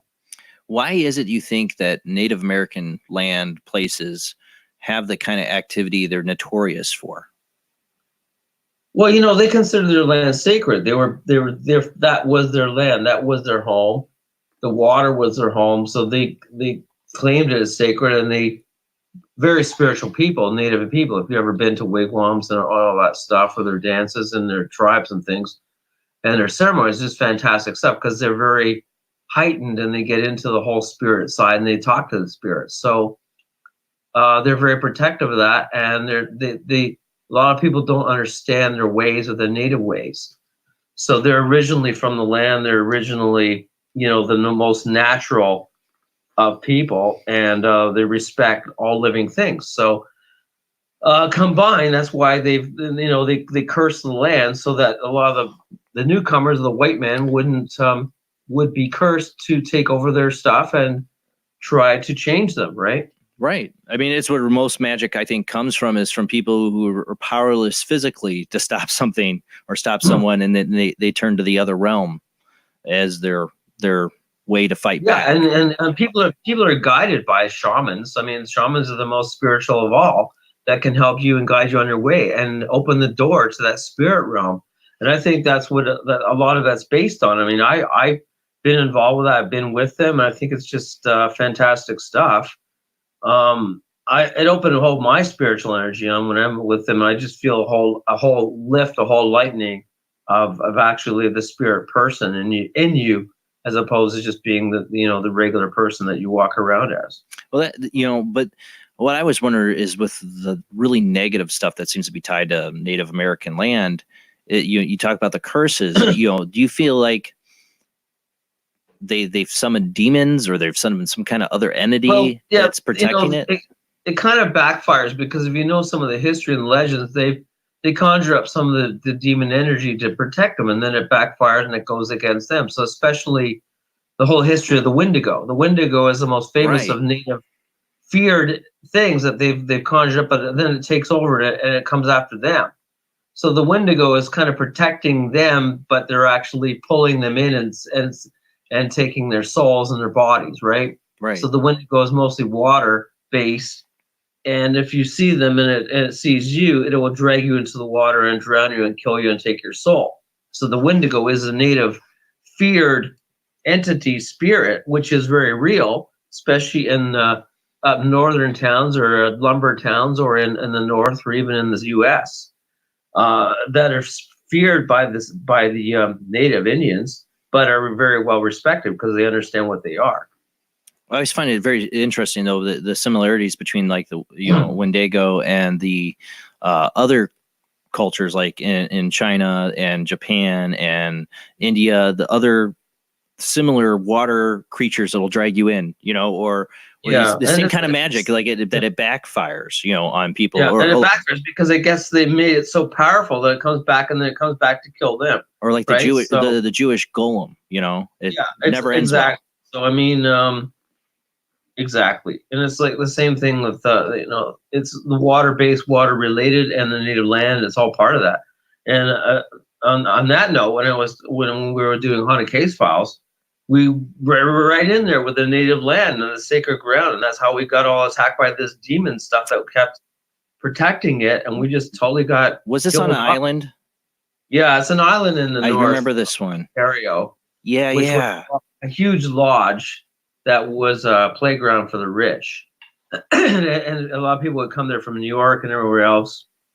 And the island was actually owned by Indians and the Métis. Then they developed this whole rich playground and a whole, gambling place and a dance place and everything else. And Marilyn Monroe would be there, Bing Crosby would be there, everybody would be there, and all these famous people would go there to play and have a playground. But the whole point is the whole place eventually became closed down and dilapidated, and then it still became part of, I guess, the energy of the native Indians who controlled that area. So when we went there, I went there strictly to find out about the history of it, because it was all being torn down, it was all being redeveloped. It would never be the same again. It was like the heyday of the 1940s, right? So beautiful place. Even Eisenhower was there, Roosevelt was there, famous people were there all over to go there and have a great time. A lot of history. Yeah, Frank Sinatra was there. Everything, a lot of history. So it's fantastic. It was beautiful. The floors and ballrooms are beautiful. It was all falling apart. But we were left there on the island to explore and check it out. And we had all our equipment there. We had lights, we had power, we had everything all revved, ready to go. And we were supposed to be there all night, and the boat would come for us. They dropped us off at the island. You can't get off the island without a boat. That's already ominous. And yeah, and then we were left there and to come back for us in the morning. And that's like, well, I didn't even know if I was going to survive, because when we became, not only we were like basically being the hunters when we went in, and we became the hunted when we went out. And I would never do it again for $1 million. Really? I mean, that's how bad we were, just chased by demons all night. I mean, I seriously never had. When did you first know you were in trouble? Well, we started checking out, and as it got dark, we'd start hearing native sounds. We'd hear voices and chirping and calling and, yahooing and wooing. There should be nobody else on the island, right? Running around it. Just started, corralling us like a cattle. We were trying to follow it, and it would start trying to change us around. And one minute it would be one side, and then it'd be whistling the other side. And it got us so confused, and it'd be behind us, and we hear footsteps and nothing there, and then something would literally jump right in front of us in our face and just scream like, "Oh my God, a banshee!" And like half man, half woman in the middle of the night, right in your face, like, "Oh my God, I literally died." You literally screamed in your face, like you heard the noise. Just like a shrilling, screaming woman's sound, like something just wild, but half animal, half person. And I had never experienced that. I was just terrified. Like we were just literally freaking out. And now we were just trying to protect ourselves by running around because we had to be there all night. And this was starting at 11, 12 o'clock at night. And it was a full moon in October. And we were really running around the outside, kind of staying together so it wouldn't separate us on this island with no power, no lights, no nothing, in the dark. If you've ever been in a room with the dark and there's no lights, you know what I mean. Right. We've been up north or somewhere camping and there's no lights, no part, no dark and everything, and you hear start things in the woods. Well, this literally came for us. How many were with you? How many people in the whole just group? Myself and my partner Michelle. Oh, so it's just two of you. The two of us, but everything was drained. All our power was drained. All lights were drained. Everything was gone. Our battery packs were drained. We had full power, was all gone. I couldn't use anything. It was just nothing in the dark chasing us, and all I had was a lighter. Oh my God! So you guys were completely in the dark, shit coming after you, and literally running and chasing us, and literally growling, and the whole thing, and the viciousness and the evilness, and the smells, and oh my God, it's like some terrible werewolf was after you, and this is all real. And I thought I'd never come out alive. I literally did. I literally froze half to death. You thought you were in a horror movie. That's what it sounds like. When the boat came, I literally ran all the way down to the dock and jumped in the boat. Now, how many have you heard of other people being on the island like that, like you were, and experiencing the same thing? No, they never really allowed anybody else in. Right. We were the first ones that were allowed in, and we were, given the opportunity to check it out. I had a lot of amazing photos, got some amazing EVPs and sounds and voices. And on the show itself, if you watch it on Haunted Case Files, it actually has a real recording of the evil entities that we got in our face. I remember it. It's been a while, but I remember that episode when you started talking about it, and I remember there was this island, and you guys were running around like. The funniest thing is when it came on, actually on TV. I'm in my office at work, and we have a 65-inch screen, and I literally, terrified, I literally hid under the desk again because it was so real. It sounded exactly like it happened all over again. Wow. How long were you on? I mean, how soon into it did you guys lose all lights and power and everything? We just lost. We started worrying about ourselves then. I think I was really being hunted. It started about 11 o'clock. It just started building up. We started hearing voices, footsteps, things that, we were trying to analyze, that we'd actually have footprints of huge claw footprints. That's really interesting. That's really interesting. And it literally was something you can't even make it up in a movie. I mean, the reenactment was amazing, but in real life, it was even double that. Well, yeah, because you're the one experiencing it in the dark. Yeah, go ahead, Jamie. Do you still have dreams about this? Or do you get dreams? And for a long time, it affected me, yes. I can't a lot of times go to sleep at night. I mean, I can't watch anything like horror, demonic, or devils now. I relate to it. I think it pulls at your heartstrings. It really does. When you've gone through something and it went right through you and attacked you, and it's right there to like almost ready to kill you off and say, "Don't come here, I'm taking your soul," you know. And it's like, I mean, I was getting cut too. I mean, Michelle was getting hurt. She was getting hit. I mean, I was so getting you physically were touched and I was cut. getting scratched with bleeding on my arms coming down. Blood was everywhere. So it was a very physical attackment. Yeah, it sounds traumatic. Oh yeah. Well, I found really interesting about it is the growls and the animal stuff, because that was all real. It's like half human, half animal. Yeah. Well, what I find interesting about that, I mean, we've had Jason Offit on to talk about like all the different cryptoid creatures, but one of the things we talk about is dogmen. Well, we had Linda Godfrey on to talk about dogmen, and a lot of times dogmen pops up near cemeteries and Native American land. And it makes you wonder, like if you guys might have been experiencing some dogman experience there too. It was almost like in packs, right? It wasn't just one. It was just everywhere, and it would just come right at you. And then literally we saw something jump right over us, maybe 7 feet above us, and literally jump in front of us. They couldn't reenact the dust. Yeah. But it would be like something like jumping in front of you, and all the dust would come flying up, and there was nothing there. How many buildings were on that island? It was just like one huge building that had 3 floors, and then it had like a gaming floor, and there was like a vault and a bank. It looked like, honest to God, it looked like the Titanic on land. That's what it looked like. All these buildings just, reminds me of The Shining with all the.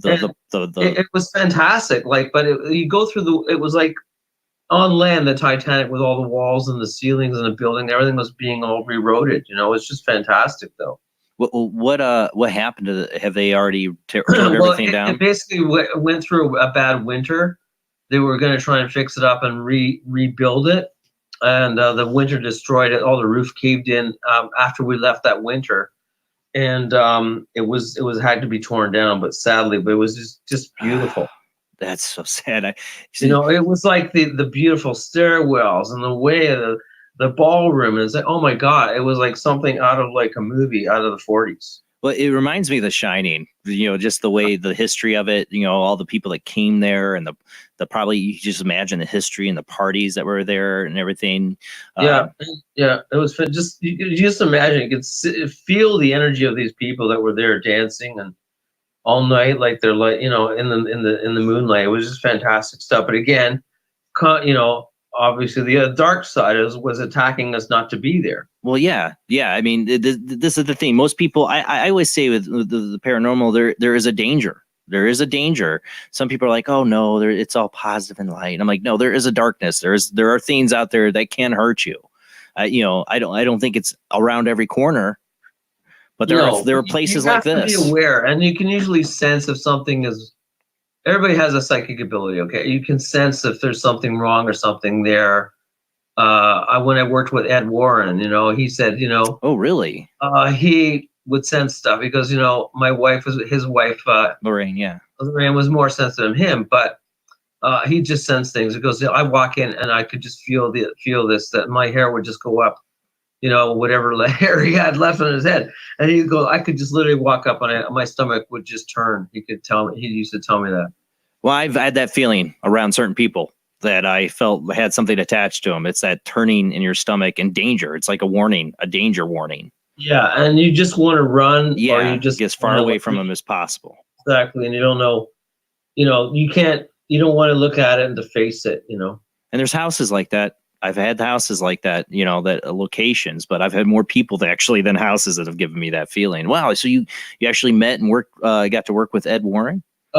Years ago, we did the famous case of the white woman in the cemetery. That was very, very well documented, that this woman would always appear in white. Like a La Llorona kind of? Yeah, by the chapel in the church in this cemetery, by a church cemetery. And Ed got called because it was a concern for the church group and the church. And I got called in because I was learning at the time. I was a young guy. And I met him went up in New York and different areas, and we hooked up, and I was on learning on a lot of his cases. And the weird part about it is that nobody knows is that Ed never wanted to be a demonologist.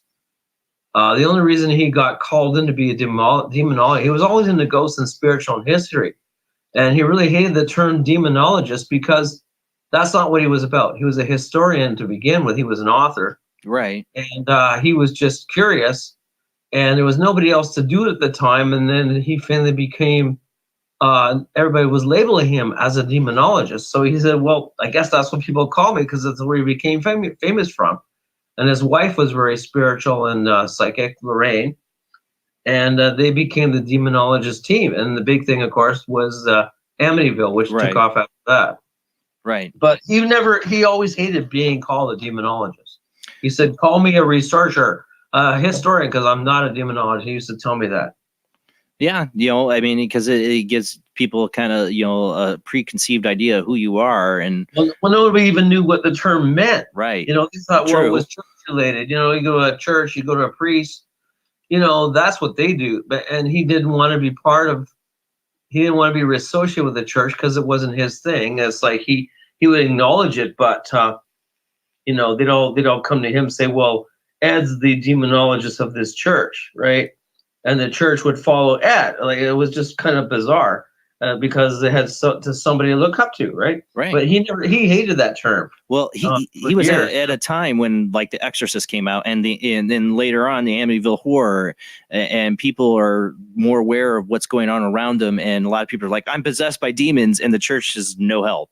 So they turn to people like Ed and Lorraine. He turned to help people because nobody else was doing it, and he said, well, nobody else is helping people, at least I'll try to help them. But that's how he got labeled that way, and he was never like that in real life. He said, well, I'm not going to be a demon because I'm not the church. I'm not fully sanctioned by the church. It just happened that I'm going to go in and help people and do this. Well, I've always said about Ed and Lorraine have had their critics in the field over the years and all that, but I said back in their day there was no one doing what they were doing like that and helping people like they were. So they can criticize them all you want, but there's nobody doing what they were doing. We got to go to our second commercial break here. When we come back, we will open up the phone lines. You can ask Patrick Cross a question, or if you about a haunted location, maybe he can give you some advice. This guy's got a lot of experience. So call in. I'll give out the phone numbers when we come back. I want to say thank you to Dave and Kim Libby for their super chat donation. Thank you, guys. I will definitely highlight. And if you want to ask a question with super chat, I'll make sure it gets up and Patrick gets the question. But we'll be back after this short commercial break.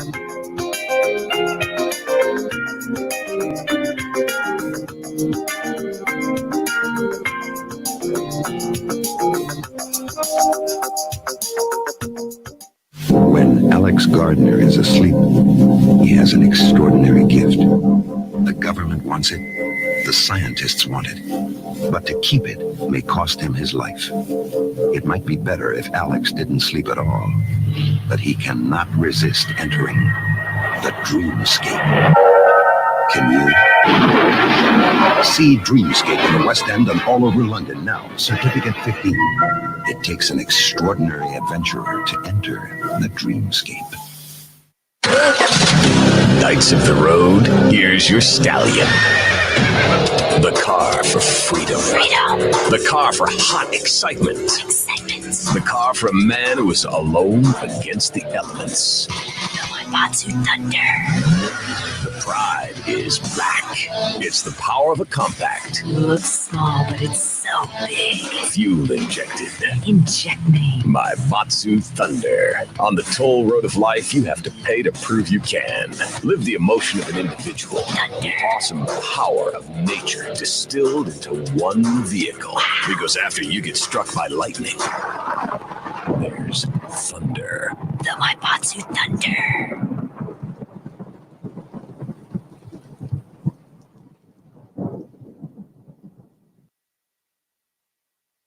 Tired of school? Who was Joan of Arc? Noah's wife? Like to travel? Let's go back into history. Let's reach out and touch someone. Want to meet people in the past? Put them in the Iron Maiden. Iron Maiden? Excellent! Execute them. Odious. Then hitch a ride with George Carlin, Keanu Reeves, and Alex Winter in Bill and Ted's Excellent Adventure from Orion Pictures.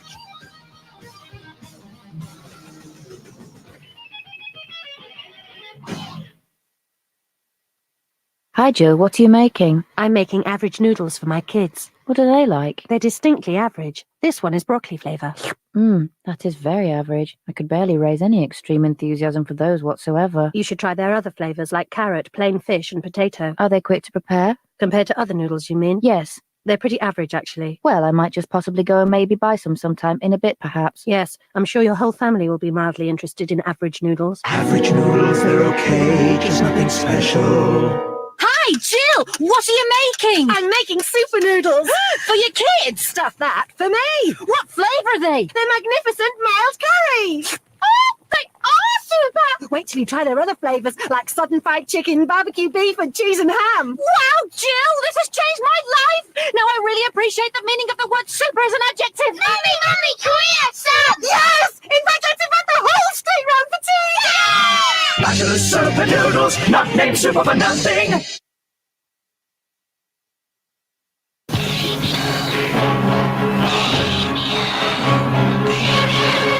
The first time was only a warning. Damien, Omen 2. Now showing at the Leicester Square Theatre. Certificate X. Available in paperback from Futura Books.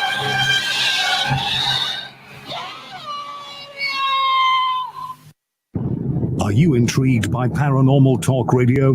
You'll love the new Paranormal Radio app from Talkstream Live.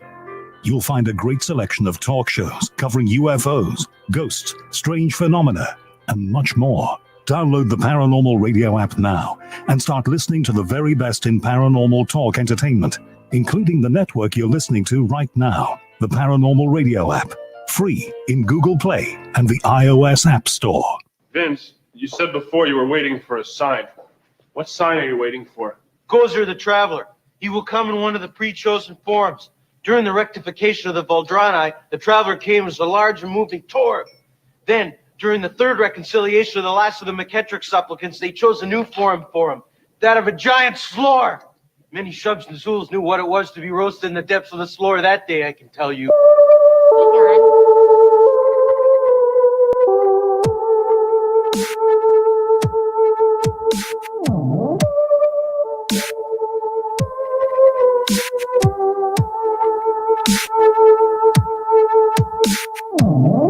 Tonight on Paranormal Soup, our guest is Patrick Cross, Paranormal Investigator. He's been featured on Haunted Case Files. You've seen him on there. We're talking about his cases in the past. I want to get into, just found out he had investigated with Ed Warren. I'll get in a little bit more, talk about the demonic possession. Has he experienced somebody under demonic possession or oppression? That's always an interesting topic. I can't help but get into the dark side, so we'll definitely get into that.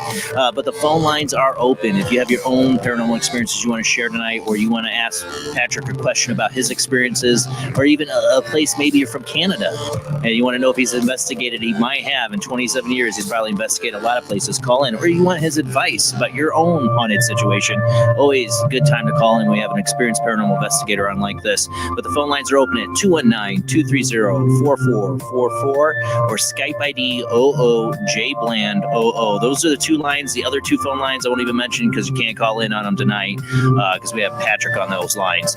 But call in 219-230-4444 or Skype ID 00JBland00. But let's go ahead and get back to the show.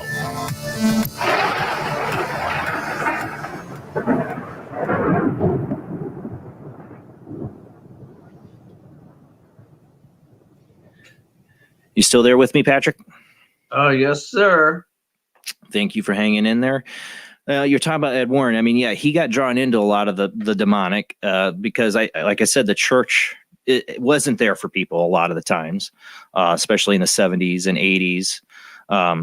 Have you, doing this, I'm sure if you run across or had to deal with somebody who was demonically possessed?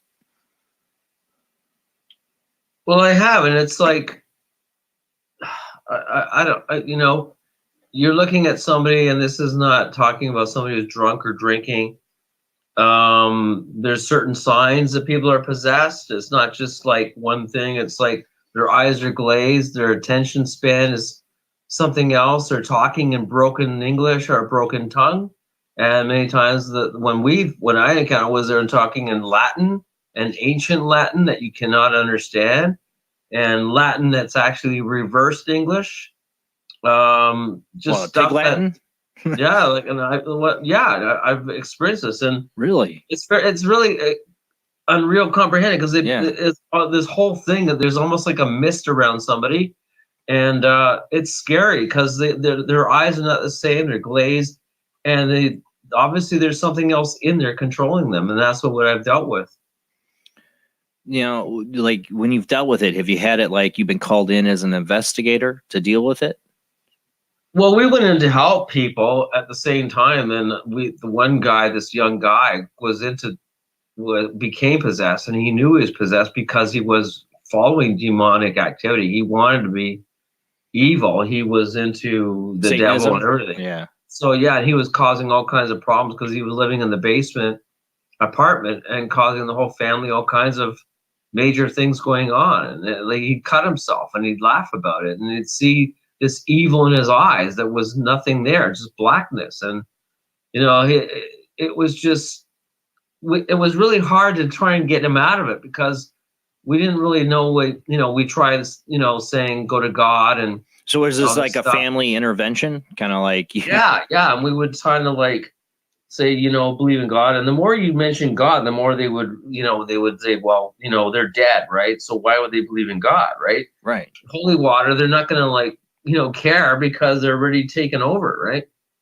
So normally a possessed person would go through like a 3 or 4 day cycle where they're totally consumed by the devil, the evilness that is there to take over and enjoy the body, right? And there was times where we'd click our fingers and snap, and the guy would go, he'd wake up, he'd go, and wouldn't know what he was doing, and he'd go, what am I here? Why am I there? What's going on? He'd ask questions, and he'd go back into this whole phase thing again of being possessed. So and the weird part was we were getting attacked, so we were getting like jumped, because you cannot ever predict what demons do or demonautic. It's something that you don't want to be around with, and it could just jump on you and attack you and take you over.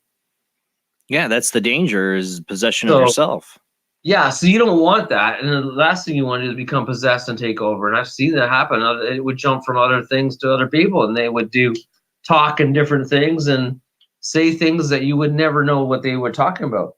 One of the most scariest, I deal with residential cases. A lot of times people are like, I feel like I have a demon, and it's not. But I had one investigation I did with a friend of mine who's another investigator, and I watched her personality change. She was snippy with me, which she never was, and she blanked out. She was like frozen for a good minute. I'm like calling her name. Yeah. She didn't remember any of it after. Yeah. She remember even the ride home. Yep, they changed right in front of you, and there's this whole thing of this stigma that goes around them, and you go like, oh my God, this is not a person you're dealing with anymore. And that's, to me, the scariest thing, is because it is a person that can physically hurt you. Oh yeah, but I mean, and it had this, I don't even know how to explain it, because this guy was definitely possessed, but he had this wind around him. This wind kept flying around everywhere, and we're getting like wind like coming. You could feel it like a wind or a breeze. Yeah, like this whole swirling wind coming, and it was like pushing us back with this wind in the room, and there was nothing there. There was no vents, there was no air, no fans. It was just totally bizarre. And this guy was just totally possessed. And we did everything we could. We'd sage, we'd do everything in the room. We'd try to get him out. We'd use water. We use candles, light. He kind of like phased in and out of it, and eventually got out of it. But then he was literally banned from the part because he was causing people to have major health problems and sickness, and he was causing all this demonic activity going on. So they kicked him out of the apartment? But he was causing like all this stuff, like I don't even explain, like, making people sick up the stairs and the people living there. Yeah. And they knew it was from him? Yeah. But we had to identify that, because he actually had Well, I'd never seen this before, but he had sticks that were in the form of crosses from, wooden sticks from trees, but they were hanging, but it looked like Blair Witch. Now, Blair Witch was like mostly made up. A lot of it was fake. Yeah. But he had these witch crosses, and I don't know how he would know what they were because he would put circles in the crosses. And when I talked to, Wiccans, they said, well, that's a witch cross. That's protecting them so that you can't come in their realm. They're protecting them if they're a devil or evil. And I had no idea. And I go, how did this guy know this? So he had all this knowledge of all this stuff that he was possessed with. It is weird that he would be doing that, but that I mean, how many times do you think you run across an investigation, somebody, and it's something dark or demonic, you think, what did the people do here before? Did they use a Ouija board, or did they, that's how he got involved, because he was fascinated by evil and the devil. And I guess he was into drugs and smoking up, and that's probably how he got into it. But drugs, that's the thing. That's the thing. Drugs and alcohol is always involved in this. The one time I had an investigation where I was truly scared was because of a person who was, in my opinion, yes, he was drunk, but there was something more than just being drunk. Like, you could see it in his eyes. And we actually had a whole full body apparition appear while this guy was like threatening me and going off. And it was a bad situation. I will never let happen again on an investigation. But you could tell, and he does. I mean, of course, he was under the influence of alcohol, so he has no memory of it. But that's the same thing. He was like taunting us, like this guy was taunting me. He wants me because I'm going to get you and just pull you down. And like I literally got backed off and scared. I was literally going, "Oh my God, I can't deal with this," That was my thing. This guy looked right at me, like he had it out for me, and did not want me in his home. And even though it had been planned, and he had, I guess, accepted that I was coming there that night, well, it turned 360, and it was like, "Get out of my house, and you Satanist." Same thing. And he didn't want help at all, even though he wanted help. Like, he was crying for help, but he didn't want help. So. Totally, you're right. Exactly, same thing. The crazy thing about it was all this energy is in this room, okay? And I got a really good medium in that room with me, Katrina Cooper. And there's all this energy in this room, and me and my wife turn while this guy's going off, and we see as he walked out. As soon as he had walked out the back door, and he was going to come back, and he did. This white, 6 foot tall figure just walked right past the door he went out at. Wow. And my wife was like, we're like, "Did you just see that?" I'm like, "It doesn't matter. We're packing up and going." It sucks, but we're going, because this is a dangerous situation. That people scare me more than ghosts. That's what I've been levitated and scratched. Well, I don't know. I've been scratched by something. I don't know if it was a ghost or not, but I've been levitated by the shadow person and attacked, and it drove me to my brink. Well, but people scare me more. I had that too, where I've been thought I was on the ground, and then I'd be lifted up in the air. And I was literally thrown into a wall and picked up and all kinds of stuff. So yeah, things have happened to me too for that, sure. But that's the thing. With all that, still, when the human factor is involved, and especially if the factor that human could be possessed by something else, it scares the heck out of me. And I am not doing it. I've always said I would never be. I have friends that are demonologists. I have guests on the show that are demonologists. People that get in, that deal with it. It's not what I've been looking for. I don't want to deal with that. To me, it's extremely, extremely dangerous. Well, it can affect your whole life, right? Yeah. People listen to these shows, listen to us, and it's great. And then they go to bed, but you're dealing with it like night and day. You know who's going to help you when you're going to sleep, when you wake up. There's nobody there. And, it's all people listen to this and go, yeah, it's cool. But if you've ever experienced it, it's nightmare like hell. It keeps you up and awake, and it drains you all the time. Well, what makes me wonder, and I it can make people mad when I bring this up, but one of the things I always wonder about, you hear about these people that don't kill themselves but are active shooters. Afterwards, they always, a lot of times, you look at the interviews and stuff, they don't remember the incident doing it. Now, yes, that could be a fugue state. It could be that they are, just because they are mental, they created a fugue state, or they're not wanting to admit what they've done, but it's so eerily similar to the people who've had demonic possession and walk-in experiences that it makes you wonder if there is some kind of demonic evil attached to these instances. And that's why these people don't remember. It doesn't take away their guilt or what they did. I still feel like they chose. The what whole they idea did. is that the entity or whatever takes over because it only thrives. Their whole purpose is to live through a human because it can never be alive. Right. Right. So when they possess somebody, it's like they're intoxicated. The entity is taking over your life, taking over everything they can want to do through you, and that's the only way they can thrive and live. Once they've had it with you and they've used you up, well, you're gone, and they're gone, and they go and jump somewhere else. I honestly think though there could be human spirits that are doing some of that too. Ones they call like the Tibetan monks who had the idea of hungry ghosts. I have always had a bad feeling around bars because I feel like there are some past alcoholic spirits that are thriving off of other people drinking. Yeah, I've actually witnessed that where I've heard a ghost that say, well, or that thing saying, well, I need to drink and need to survive off the person. They get off on the person who is drunk or drinking, and then they become intoxicated. The ghosts just love it. They thrive off the alcohol. They're intoxicated because they thrive off it. I actually had a group of investigators, and I wasn't there for this, but it was part of my Midwest Paranormal group that all started acting like they were high or drunk at this theater they were investigating, and nobody was doing anything. We didn't, of course, no alcohol, no drugs, but they all were acting just completely goofy, and like they felt like the theater did it, like it made them all drunk or high. Wow. And it was like a shared experience between everybody there. And they all thought back, it was like, we were not ourselves. It was really weird. We do have somebody waiting on the phone line I want to get to. We got Laura on the phone line, another Canadian. How you doing tonight, Laura? I'm good, thanks. How are you, Jason? I'm doing good. I was hoping you'd call in. That's why it's like, I got Canadian friends. So. Hi, Patrick. How are you? Nice to meet another Canadian. Yeah, I sure. have It was. I was really excited when you were talking about Rush and all the Canadian bands. Yes. Listen, you said you've been all over Canada. Have you ever been to Thunder Bay in northwestern Ontario? Yeah, I had. Actually, I was there as a roadie and a sound engineer, believe it or not. And we were playing at some of the arenas there.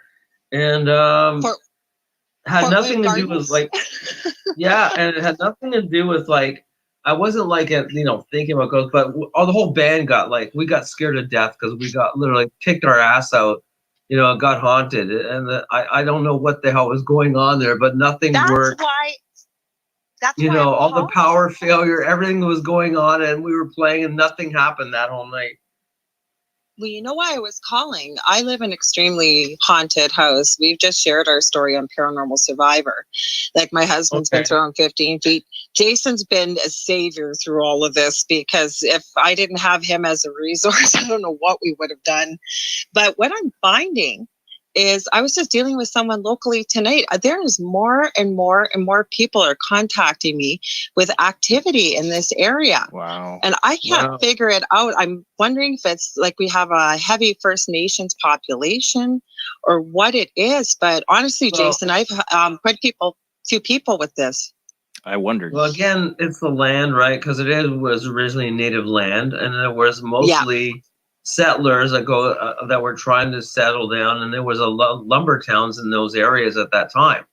So I mean, there is a lot of that history that I know of, but I mean, it was a settlement town, Hudson's Bay. Hudson's Bay. I think there was Iroquois Indians in those areas at the time, because if you know Six Nations that's formed by Joseph Brant, the Six Nations Indians went all through Ontario and all through Upper Canada, and including those areas that became part of one nation with Six Nations. So I'm pretty sure that's part of it.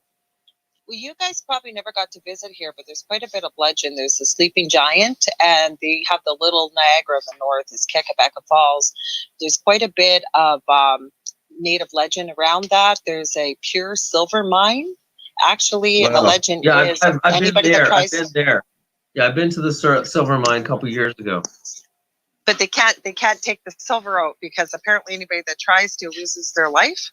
What? Yeah.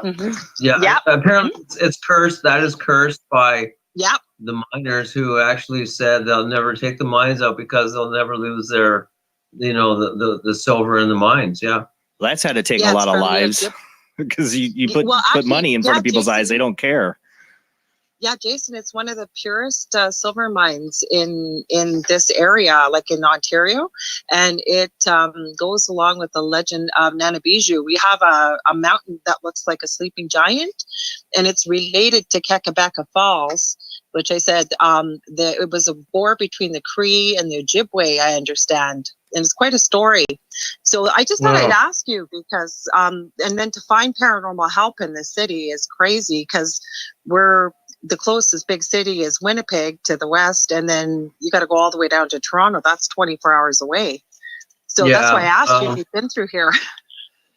No, I haven't been there for a couple of summers, but I have had friends there. And the weird part is every time we had a band and we'd play there, something would happen, and the band would never happen. We had cornrows instead because all the equipment would fail. Wow, that's incredible. Well, you're gonna have to come by Thunder Bay sometime. I try to make it up this summer, but I've been mostly in Pennsylvania and Virginia this past summer doing all kinds of events. But I'll get there eventually, and if there's a haunting, I'll be there. Well, there's a haunting there. That's her There house. is a haunting.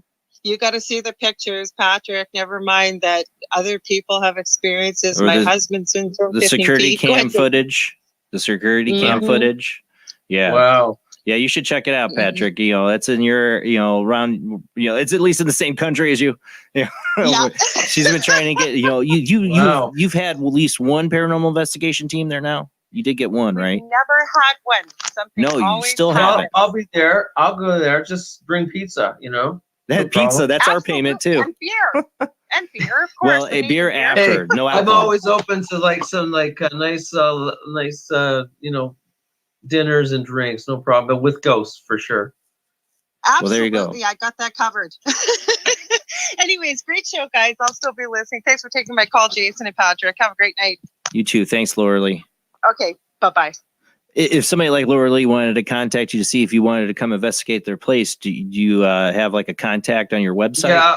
Well, people can contact me on my main website. It's pretty international now. It's burlingtonghostwalks.ca. And they can always find me on Facebook at Patrick Cross Ghosts or Patrick Cross. And I get lots of emails and TV and radio and film companies all the time calling me and for consultants, really, and for shows. And as she was mentioning the Paranormal Survivor series, I just filmed a new series, which is coming up called Paranormal Night Shift. And that's going to be fantastic because it's all based on people who work night shift in different jobs. Oh, yeah. Had extreme paranormal stuff. And I was, I've been on that show, and I'll tell you, this is going to be scary. It's going to be coming up. It's filmed. It's produced by the producers of Haunted Hospitals and Paranormal 911. So you got to check this show out. I was scared. I hid under my chair when I was filming it. That's how freaky the show was when I was filming it. Oh my God. You got to see this. It'll be great. Well, my mom worked in a hospital. Now they closed last year finally, but it's over 100 years old and parts of it are. And she would tell me stories of being up in the old wing of the hospital, working the night shift as a respiratory therapist, and the noises and stuff that would happen. And like, oh, that's just got to be the bats, right? But I lived across from that hospital, and I actually felt like our house was partly haunted because of the hospital. We actually saw faces coming through our wall, me and my wife, one night, and it was the wall pointed right at the hospital. And I grew up in that hospital. I always felt weird. Like hospitals to me are there are so many doorways in a hospital. You just know it. I mean, I've been there. Unfortunately, my dad died in the hospitals. I couldn't handle it. I really just, it was very much energy, tons of stuff, and I was really turning into a basket case over that stuff. I've always wanted to investigate a hospital. I always want to investigate this hospital. The one I don't want to mention the name, but might be able to get into. I don't know. But I've always wanted to investigate that hospital or any like old hospital like that, because I mean, you can think life and death, people are born, people die in this place, it's got to be a place that's the doorways are opening or left open. Oh yeah. I mean, and I've heard talk about, the interns and people working there, nurses. They say they see stuff in the rooms all the time and hear things. And the guy just died, and then they still hear him asking for water and food. Oh God. And the guy's dead, and they heard that too. So it's just like bizarre. Oh yeah, I mean it's just like I've always wondered, one of the ones you see so many shows, and I know you've had the experience probably being an investigator of like funeral homes. Nobody dies there. Nobody dies there. It's just where they prep and prepare the body. But why does it end up being haunted because of that? Is what I've always wondered. But they do. As I don't know if you know this, the spirit, the energy when you die, hangs around the body for 24 to 48 hours. And in that time of prepping and preparing the body, because that's where the energy can go, the spirit can go, it's going to hang around that body. And most funerals are, the next 3 days after, you die, right? Because the body decomposes. So they're not going to wait around for a week. So the body, I've seen literally the spirit energy, the whole thing right around the bodies in the casket in different funeral homes when I've been investigating and done. And it's like, it's still hanging around. It doesn't go anywhere else because it's part of the body. It's been there the whole lives. It makes sense. It makes sense. It's just, I always thought it was weird that, that funeral homes would be that, why would the ghosts stick around at the place where their body was prepared? Well, it's trying to maybe go back or trying to understand, or, that was your home, you lived in your body for like, now you're dead, and now where are you going to go? So, I mean, I think it's a part of a connection thing, and also the loving thing, and to release the love that you were with, and to people understand you, because they only appreciate you. A lot of people, they see you when you're dead, and they're grieving. So I think that grief, keeps your body there, it keeps your spirit there, because it wants to understand and appreciate the love that was given to you for the whole years you lived, right? Right. The show, I named the show Paranormal Soup because I've had some I like that name. Okay. It freaked me out because when I heard about it, going, what the hell was that? I was talking to Cheryl, and she goes, I have no idea what that is. Is that a grocery store or what? I didn't know what it was when you said that. I thought the name was cool.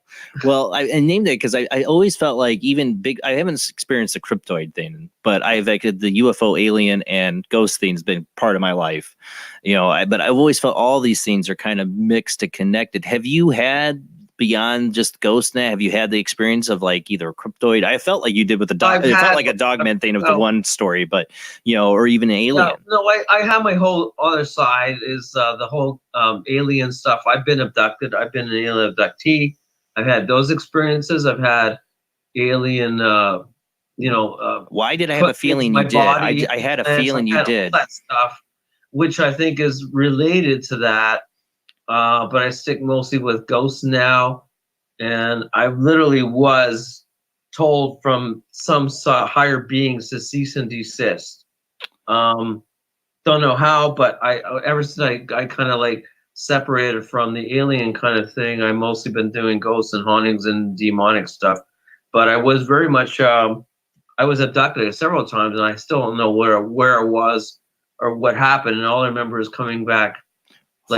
Hold on to that. The night later, and just being naked on the floor with leaves all around me. All right. Well, we're going to come back to that in a second. I got somebody waiting on the phone line. I'm sorry, because we're going to get to that because we got to talk. I know you don't want to get into too much, but I got to ask you. I have a couple questions, burning questions, but we do have somebody waiting on the phone. I want to get to at 405 area code. Who do we got? Hey, Jason, it's Tyler. Hey, Tyler. Thanks for calling in. Hey, I'm actually one of the people that's seen a cryptoid. I told that story with one of your guests about Dogman in Wisconsin that one time. Oh, yeah. Yeah, that was a pretty wicked experience. But really the reason why I was calling in is because I was slowly starting to tell you guys in group chat about I'm starting to see like some images, some drawings from other people's accounts on the internet a little bit. I have attachments when I dream, and like when I start waking up, it's almost like the image from what I'm dreaming about is staring in front of me, and there's that one picture, and I'm like, that's what they look like. Exactly what they look like. This is every time I mean, in my dreams, I can see them in their regular attire, like, you know, they look like you and I. But when I wake up, they're silent. They don't talk. They just stare at me, and I've had about 3 nights so far in a row where I have scream fits. So you're experiencing these dreams right now. Those in a while. You've been experiencing them lately, though. Yeah, and they weren't so bad. I'm feeling like maybe it's because I'm so stressed out, but at the same time, it's So this picture we I got don't know. up Maybe on I'm just open my Tyler. This picture we got up on the screen. So this is something you saw. And you're like, that's what I saw. That's been kind of tormenting me lately. That's what's been all my life, man. Oh. It's been since I was a kid. My mom used to find me down. I used to sleep in the basement. And I would be found underneath the kitchen table or the coffee table. Mom will tell me that story all the way up until I was probably about 10, 11 years old. Wow. That was just basement. my safe spot, I felt. What's that? That's because you were sleeping in the basement, man. Right. I say, Tyler, what's your question for Patrick on this? Like, do you know of any account, or do you have, when you go on these adventures, do you like get attachments when you're sleeping?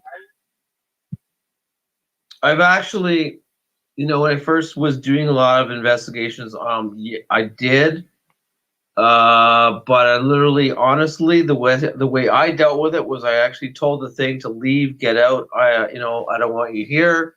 And it went, and it was a good way of doing it. And then I started protecting myself more, just kind of grounding myself and more making me more earthy so things wouldn't attach. But I mean, you can ground yourself so it doesn't take over you sleeping, and your sleep, of course, it can cause sleep paralysis, right? Right. So, I mean, there are ways to fix it, with burning candles and sage, and using salt water with lemons by your bed. Fresh lemons cut in water will actually absorb any negativity that comes through. So that's what the lemon does, is it absorbs that negative energy? Yeah. So, I mean, it's actually worked, and I've helped a lot of people with that. Simple process, but simple things can actually make you protect you and you sleep, and it'll get rid of it and everything else. And the weird part is, the one thing I found really interesting is if you eat chocolate before you go to bed, for some reason, chocolate is as an anti whatever antidepressant. No, deox. What do you call it? Antioxidant. Anyway, it stops anything from coming through. It protects your energy. It protects your whole inside you, and you don't get anything attached to you. Well, I don't need an excuse to eat chocolate, but okay. Yeah, and it's pretty weird because I started eating all these Oreos everywhere. It's like in Mars bars. It was just weird, but I mean, it worked. Like, I would never got abducted after that. Well, that's what I want to get into in a second. Well, thank you, Tyler, for calling in, man. It's a creepy picture. No problem, man. Yes, I mean, I would love to slowly start more and more talking about it. I mean, it's just I try to ground myself, and I pray a lot. It's just a lot of people are telling me it's that's when I'm the most vulnerable, and I will listen. And eat some chocolate before bed. A lot of taking. Eat some chocolate. Yes, I'm gonna get me some strawberry chocolate. Sounds good. It works. I mean, women say. Yo, have a good night. Thank you. A way to women's heart is chocolate, right, and wine. So I mean, a way to stop ghosts is chocolate and beer. That's what I would work. Well, the absorption thing. Thanks, Tyler. You have a great night, bud. You too, sir. But the absorption thing I've always found interesting, because I had an investigator I worked with years ago. We did the Bell Guinness property I don't know if you've ever heard of Belle Guinness. I live in LaPorte County. In the early 1900s, she basically murdered like at least 40 or more men and women, but mostly men that she was stealing money from on her farm, and she would chop them up, feed them to her pigs, or put their body parts throughout, bury them throughout the property. And then she faked her own death and killed her children and left and everything. We did this property. Well, one of my investigators felt that because he, like you said, when you challenge it, he was. And that was the last time he ever did anything like that. He actually stopped pretty much investigating because of this, because he felt like she followed him home. Like he challenged Belle Guinness and she followed him home. He was really having horrible nightmares, like kind of like Tyler, and like it was getting bad. He ended up talking to this one. I'm trying to remember. Somebody was into hoodoo, I believe. I believe that was something like that along those lines. But he told him to take, what was it, kosher salt and aluminum foil, and he had him, put it in these little squares in the aluminum foil, the kosher salt, and he would put it in the corners of his room.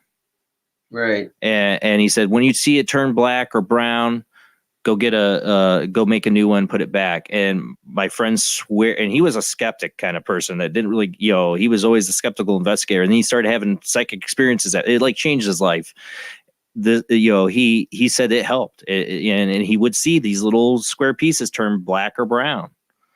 Wow. Like it was absorbing the negative energy. Yeah. I mean, I've seen it. It's worked for me. Okay. I mean, I'm not saying, there's something as an aphrodisiac or whatever, but I've seen it work fantastic. And I heard this from other people. And when you go to bed, it actually stops sleep paralysis by having chocolate when you go to sleep. Well, my shadow person experience started out as at first I thought I was having sleep paralysis problems. I was 17, but I knew what sleep paralysis was. I thought that's what it was. But it was when it started physically moving me, and when it levitated me up off my bed, I knew it was no longer sleep paralysis. It went way beyond that. But I had sleep paralysis a couple times in my life before that incident, so I knew what sleep paralysis was.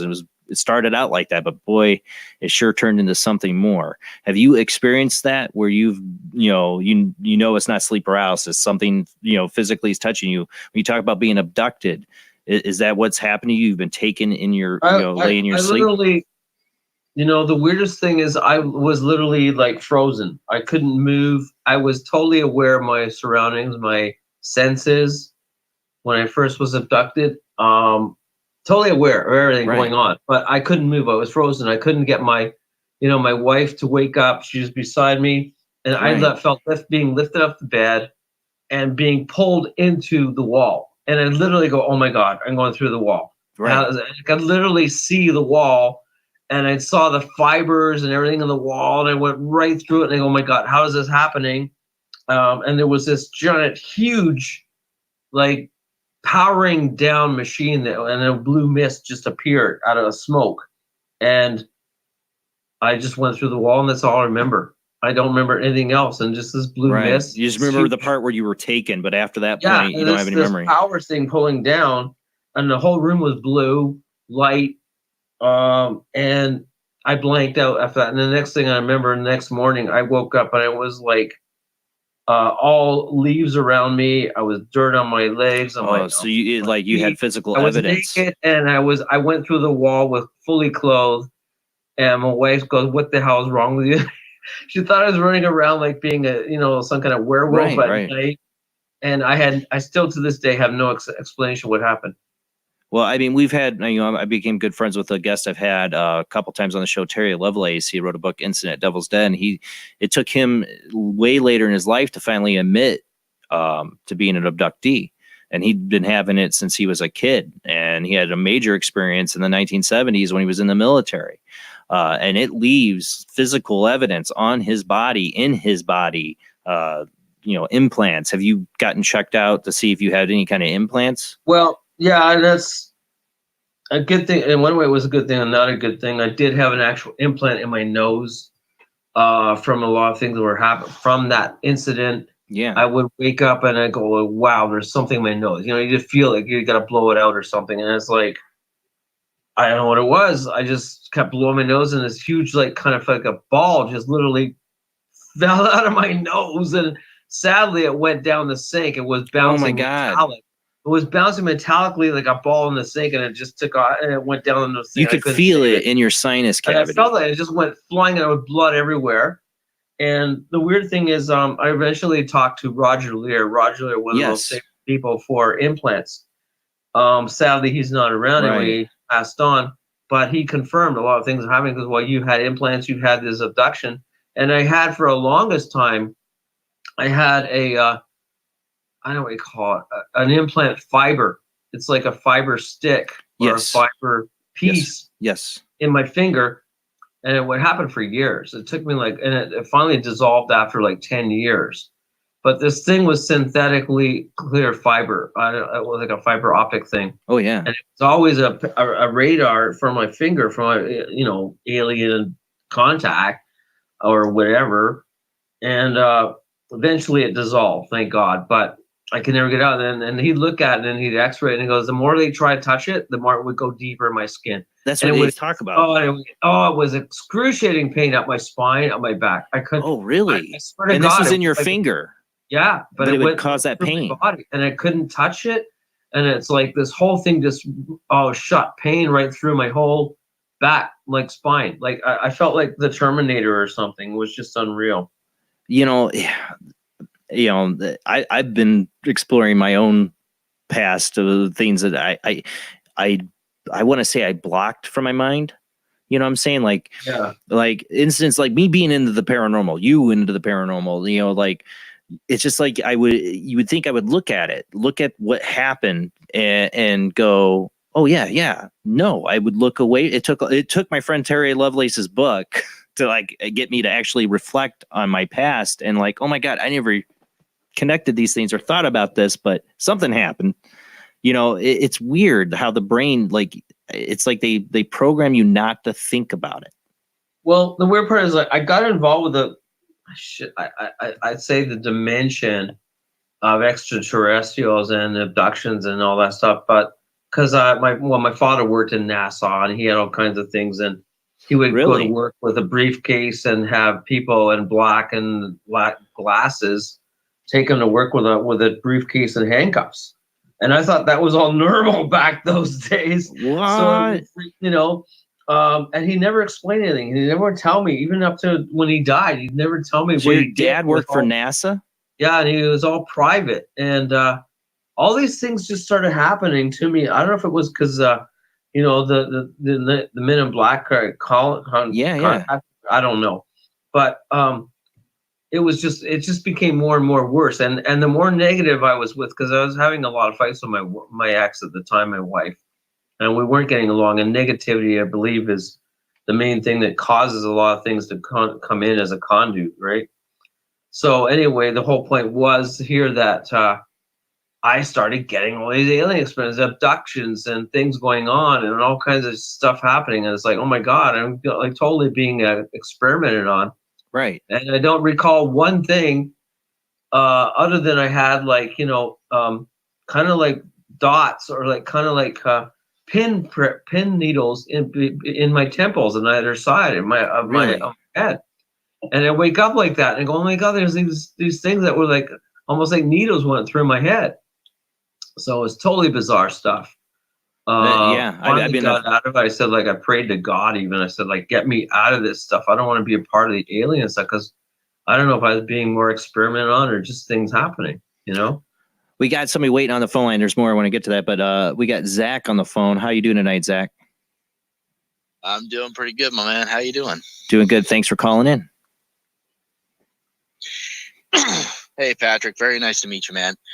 My question is, have you ever done an investigation where you've had equipment or some kind of object just disappear and either reappear in another place or you never even found it again? The reason why I asked this question is because I call on a cigar lounge out in Glendale, Arizona, And I had an incident one night where I was closing up with another individual, and we made sure that we had lighters on all the tables in the shop, both in the retail area as well as back to the lounge.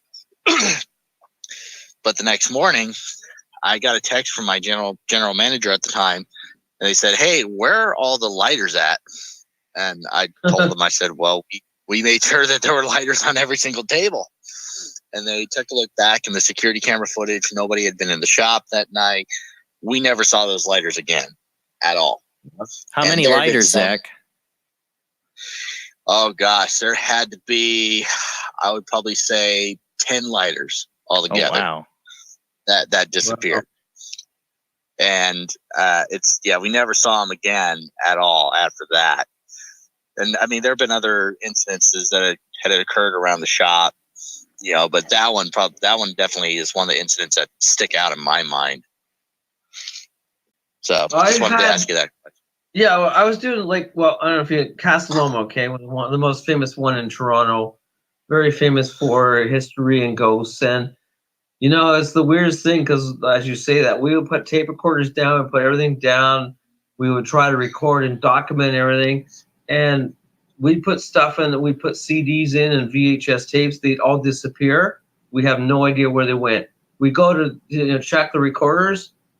The tape was gone, and it would never show up. And then it would show up like in the kitchen, 2 days later. It was just totally bizarre. We never got much footage done out of it because things kept disappearing. We gave up because the ghost kept taking everything, and it would show up in the most bizarre spots.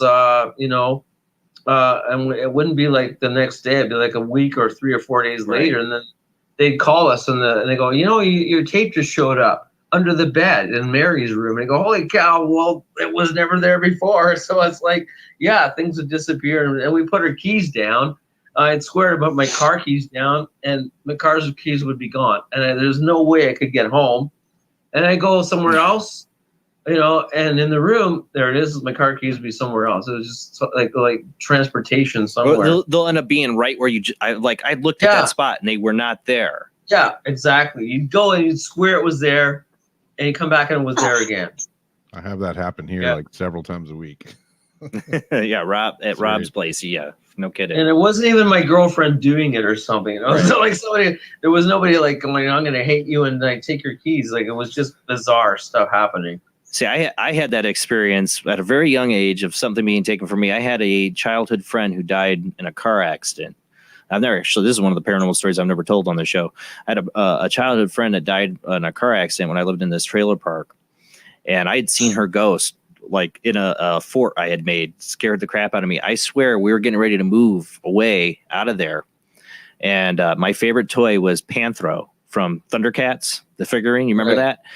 Yeah. That toy I kept around me everywhere. I swear she took it because she didn't want me to leave, because it never reappeared. It never showed up anywhere. We looked everywhere for that thing. I swear she took it to keep me there because I was upset. I didn't want to move because I wanted my Panthro toy. It's crazy how that ghosts can make something disappear or reappear or make it disappear and never come back. One of the things that you ever seen this Patrick, the skull experiment?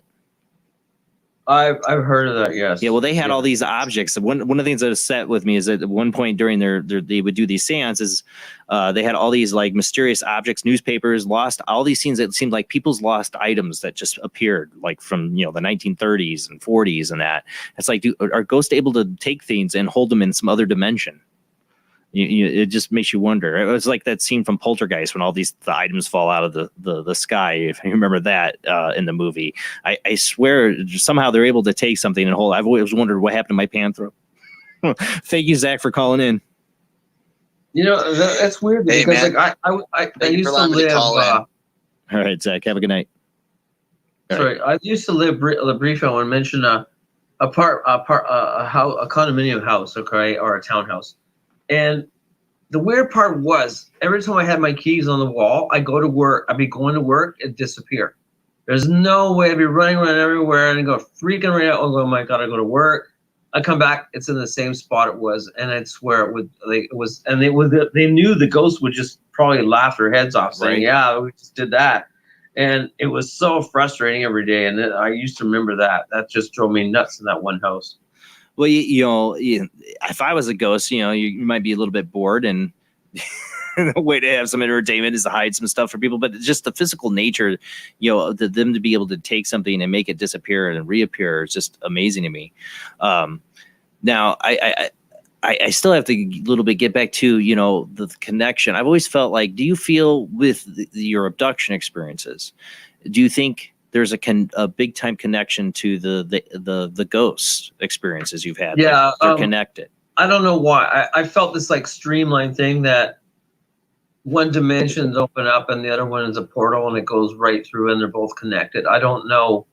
Something just told me that it was, and I just sensed that when I got these abduction things happening and like, temple marks or needle marks in my templates in my side of my temples, something was going on, and I could like sensory, perception sensory pick it up that, yeah, it's related. And then I would hear, voices coming through after that or interdimensionally, talking and going back and forth. Right. So there was this whole interactive thing. It wasn't just like one thing, but everything was interactive. Like one was connecting in, something was coming out, another guy was coming out. Even it was just weird. I don't know if it's like a portal for the paranormal and alien activity. I don't know. I don't know how the connection is, but it's like obviously, psychokinesis. Obviously, it's a higher dimension that we don't understand. Well, I think it's something that a lot of people don't realize, because I think a lot of abductees do come out with their story, like my friend Terry. They don't want to talk about all the paranormal ghostly things happening around them, because they don't want people to lose sight of that they're being abducted. They want people to it's already crazy enough they got to say they're abducted. They don't want to add in that they're seeing shadow people or aports are happening or psychokinetic activity is happening around them. Yeah, I mean, I even was able, thank God, I was able to actually keep one of my transmitters that was put in my nose. Really? And the weirdest thing was it's almost like a little antenna on a little square, almost like a microchip. And I was able to get that. And the weird part was it would always be like a frequency activating something. It would be going like something like that. And I put it in glass. Because I said, I'm not going to deal with this. And I put it in glass, and I haven't activated it for years. But I keep looking at it, and I was going to bring it down to Roger Lear before he died, and analyze it, because it was just it's so technically bizarre, and I don't know what to do with it, and I still have it, but I don't want to activate it. Well, you know what you said? It's a square. Yeah. Okay, so listen to this. Okay, we're going to be coming up on our last commercial break here in a second. But so I plug Terry Lovelace as my friend. I'm going to plug him again here because this is really related to him, because the X-rays before these were removed by the aliens. Okay, the X-rays they had of his one knee where he had an implant was the first that wire thread you talked about. But what it ran into was this perfect square in his knee. And it had this long wire. It's like a little antenna with a perfect square. That's exactly like his. Black dot. It's a little black dot, and you can't destroy it. Like I've had it hit it with a hammer. I tried burning it. There's nothing that can destroy it.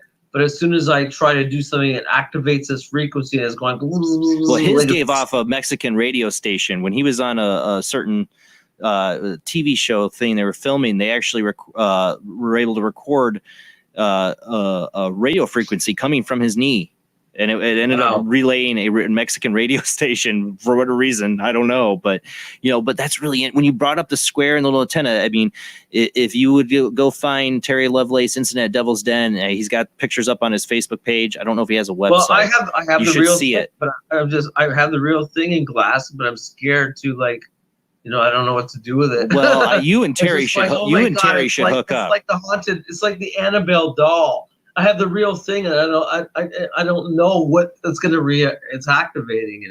Well, you really should check this out, because it sounds exactly like what we saw in the picture of his X-ray. Now you said that something warned you to not talk about it or not go down the road of the alien path.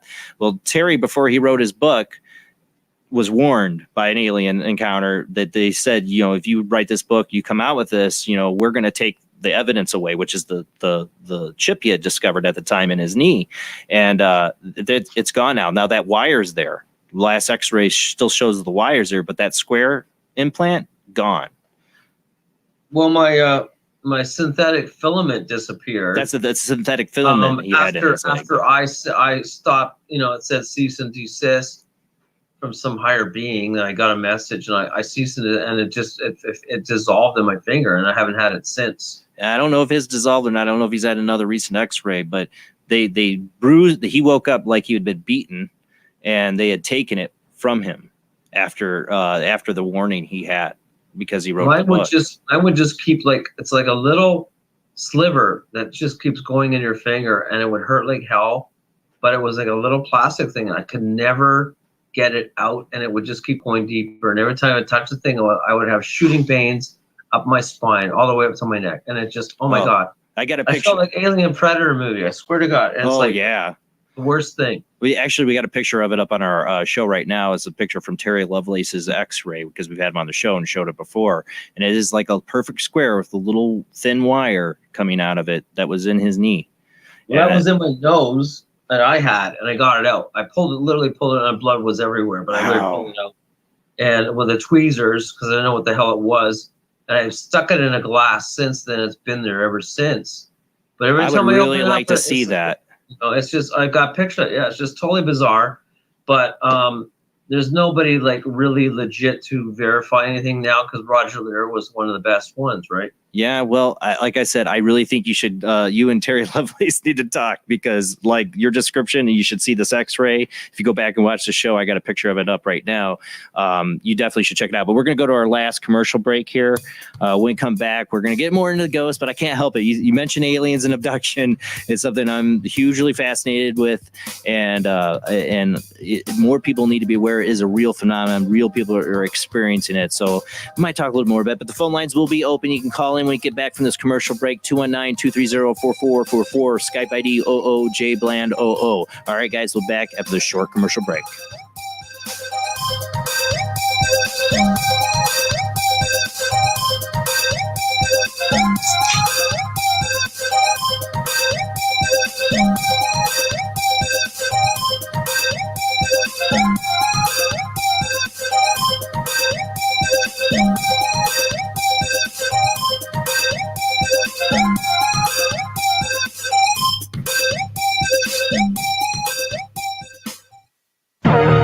Intercepted transmission of unknown origin. Transmission?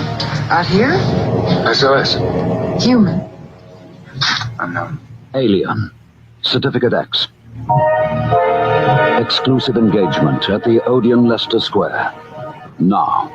Any systematized transmission indicating a possible intelligent origin must be investigated. In space, no one can hear you scream.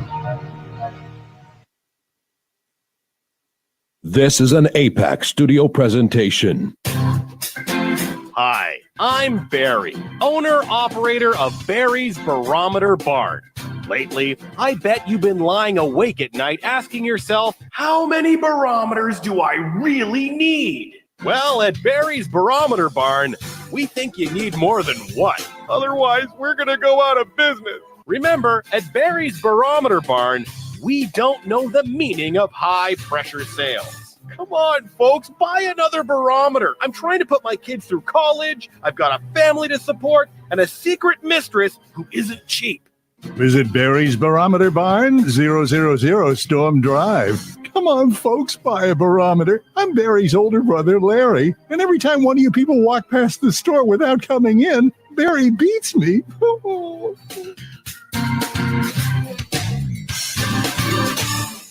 This has been a presentation from Tim Morgan's APAC Studio. For more almost professional amateur comic studio content, visit the APAC YouTube channel. Search APAC 2002. That's APAC 2002 on YouTube. Of the second kind, physical evidence of a UFO. Close encounters of the third kind, contact. From Steven Spielberg, the director of Jaws, comes one of the most ambitious and unusual films ever made. And what you will see has never been seen before. It's a cosmic mystery crossing what many scientists believe will be the next threshold of human experience. It's called Close Encounters of the Third Kind. It begins in an Indiana town and leads to one inescapable conclusion. We are not alone.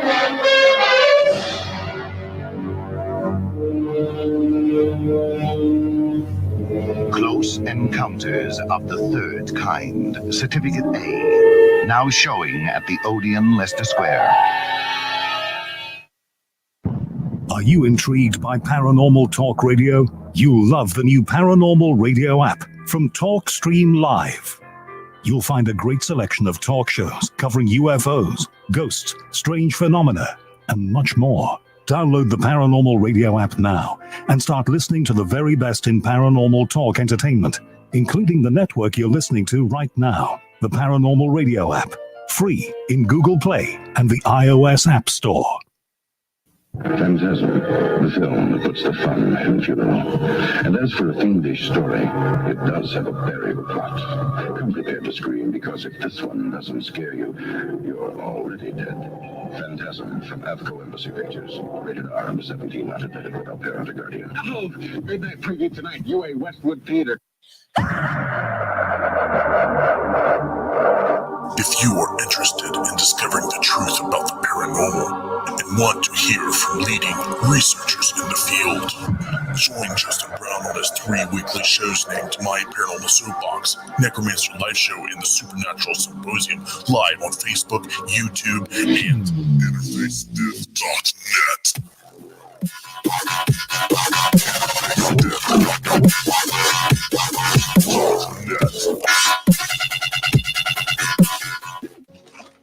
Heat 'em up. Do, re, He gone.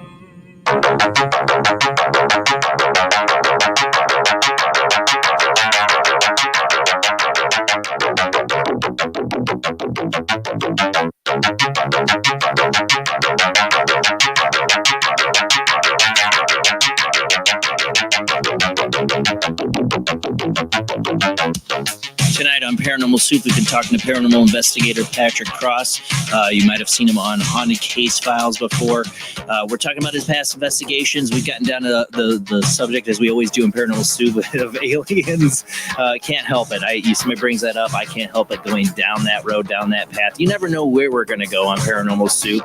That's how I like to do it. I don't pre-write out my questions. I go where the conversation goes. And if it goes down the alien path, it will. I can't help it. But you can call in, take the conversation where you want it to go at 219-230-4444. That's 219-230-4444. Or you can call in on Skype ID OOJBlandOO. That's OOJBLANDOO. Call in. Talk to Patrick Cross. You need some advice on your own haunted house? Guy's got 27 years of experience. He can help you probably. Call in. Or you want to talk about your own paranormal experiences? I want to hear it tonight. Call in. We still got a half an hour show left, so let's hear from you, but let's get back to our guest.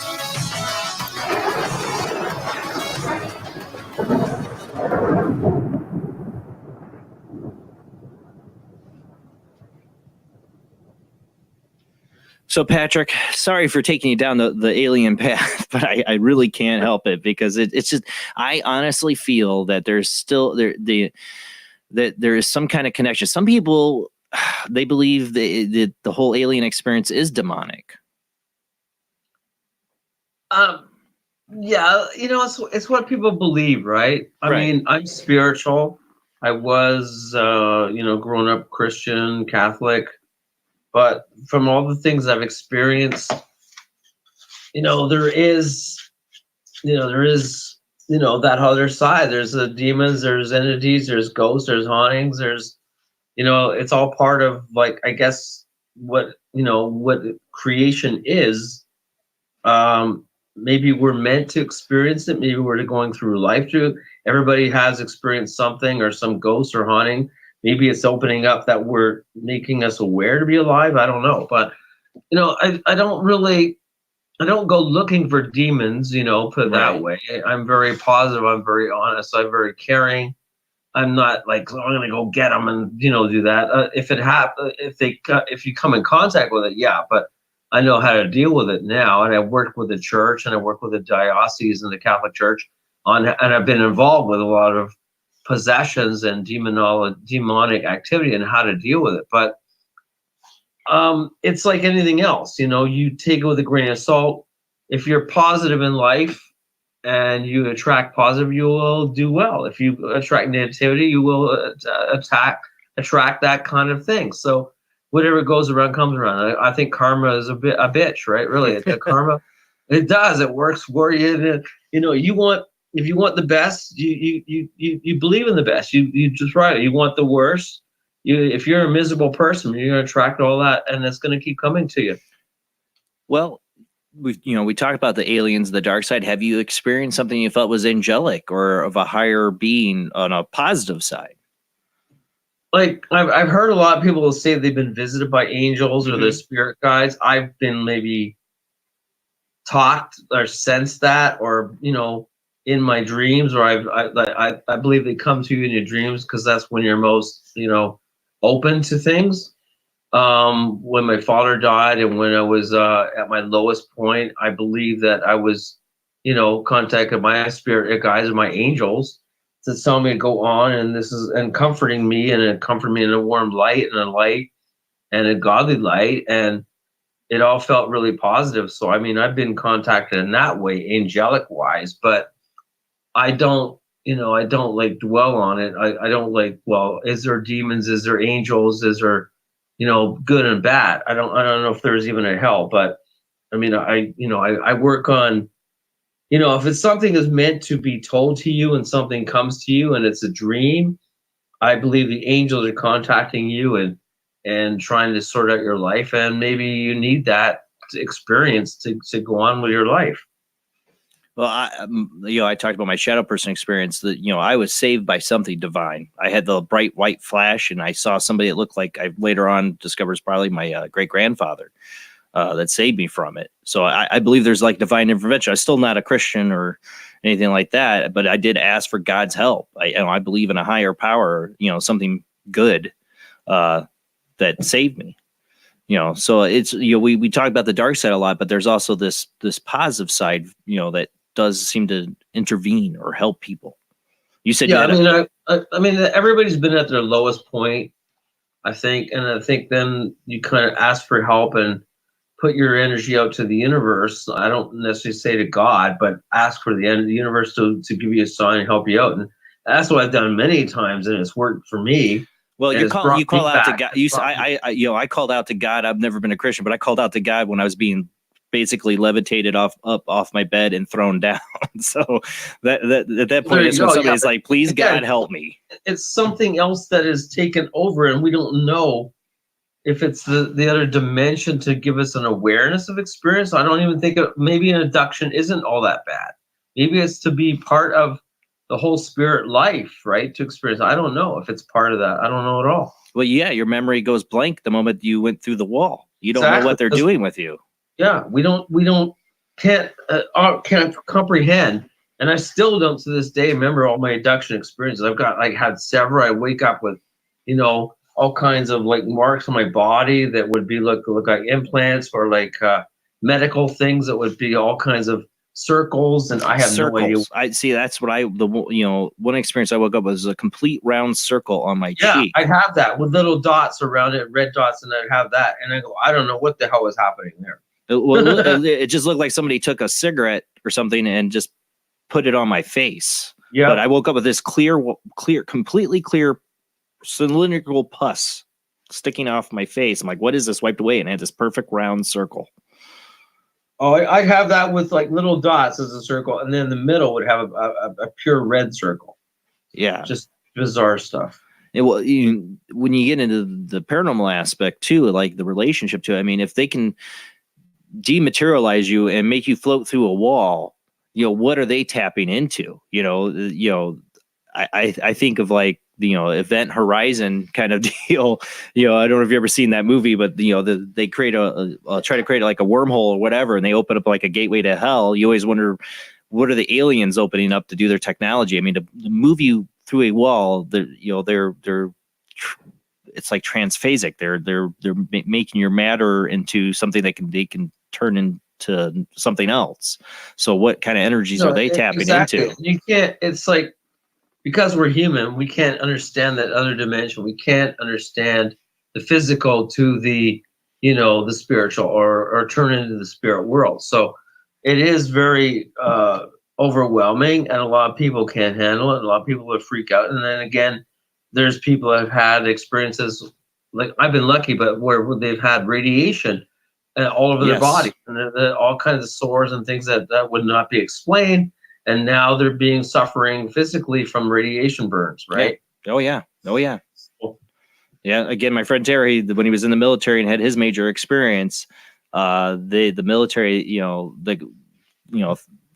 had a Geiger counter, everything. We're picking up radiation on him and his buddy who were abducted together.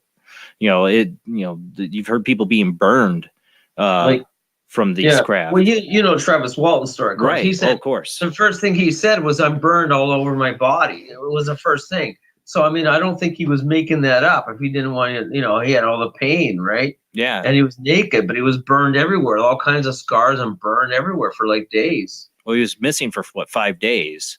Yeah, but again, he was describing the main thing he was saying. He was so dehydrated from water, drained, and he had burn scars all over his body. So, Yeah, don't. If you see an alien craft, don't go walking up to it, and you're gonna have a bad time.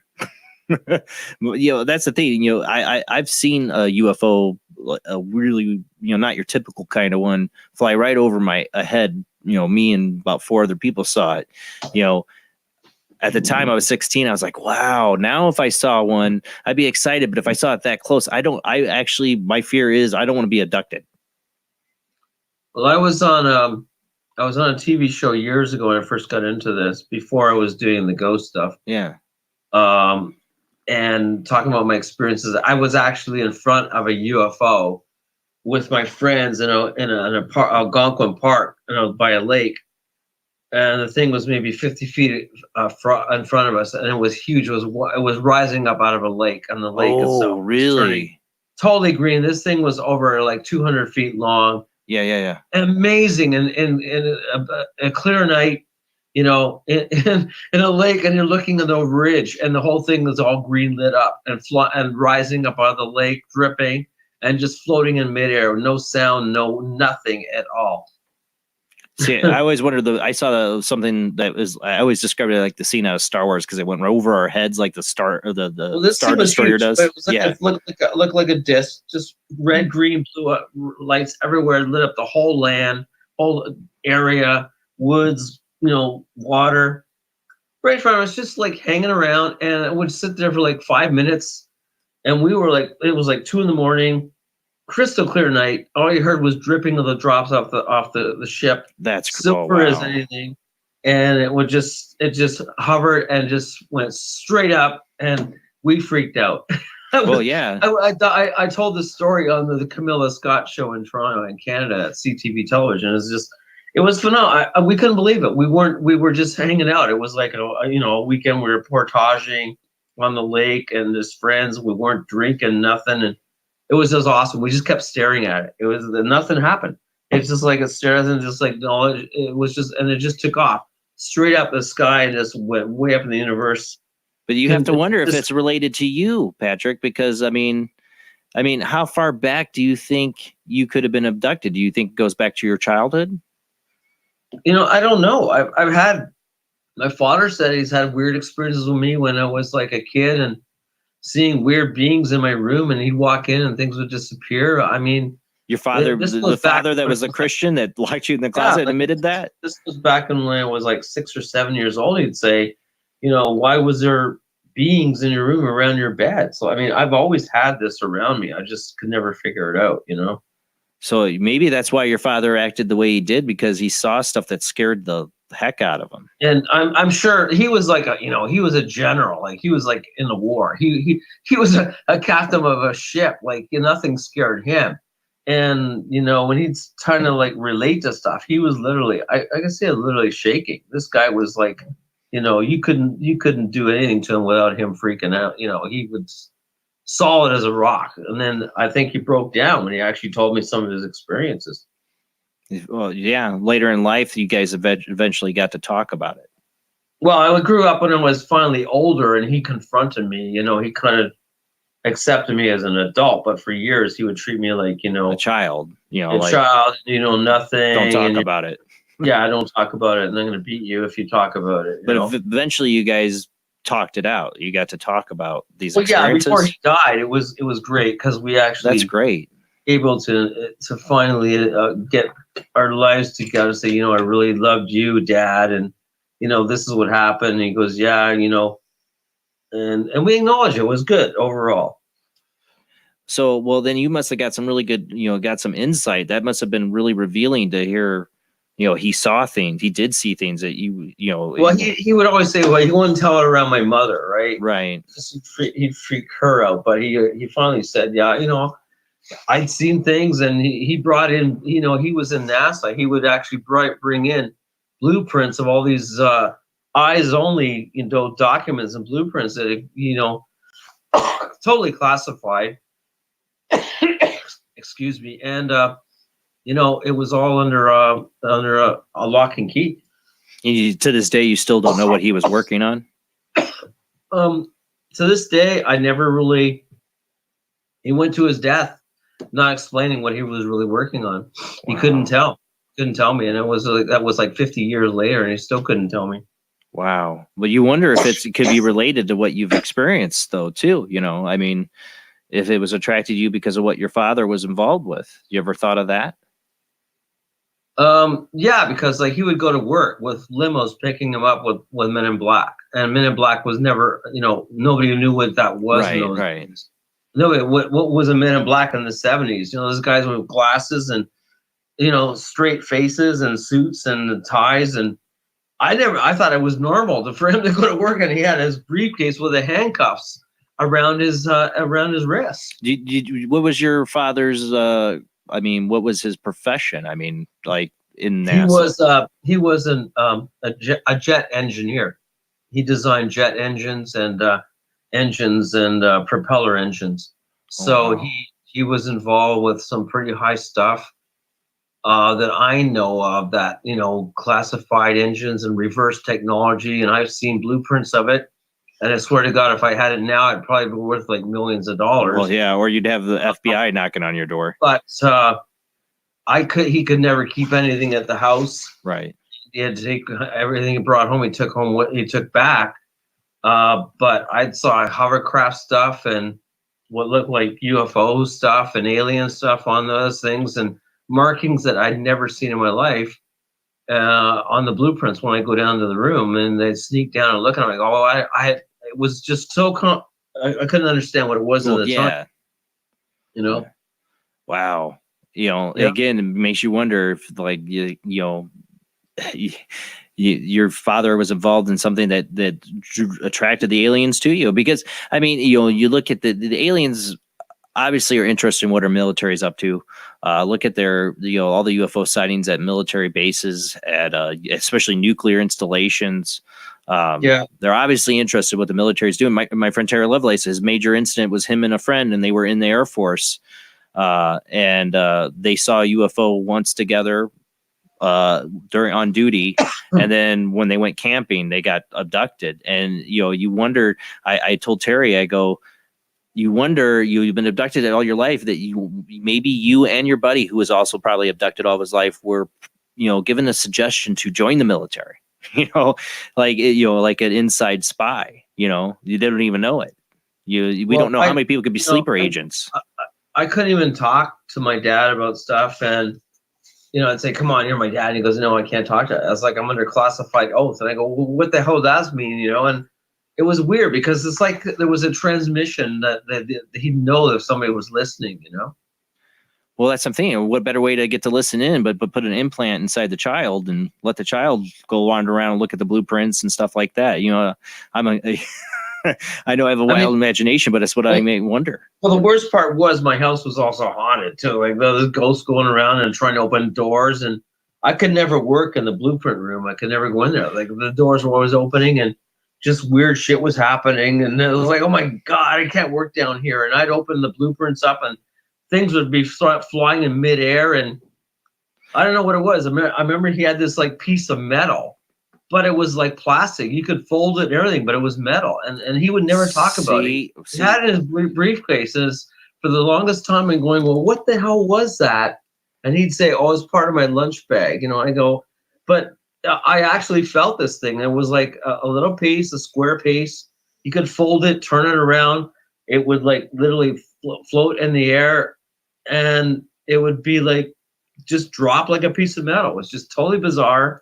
I had no idea to this day what the hell that was.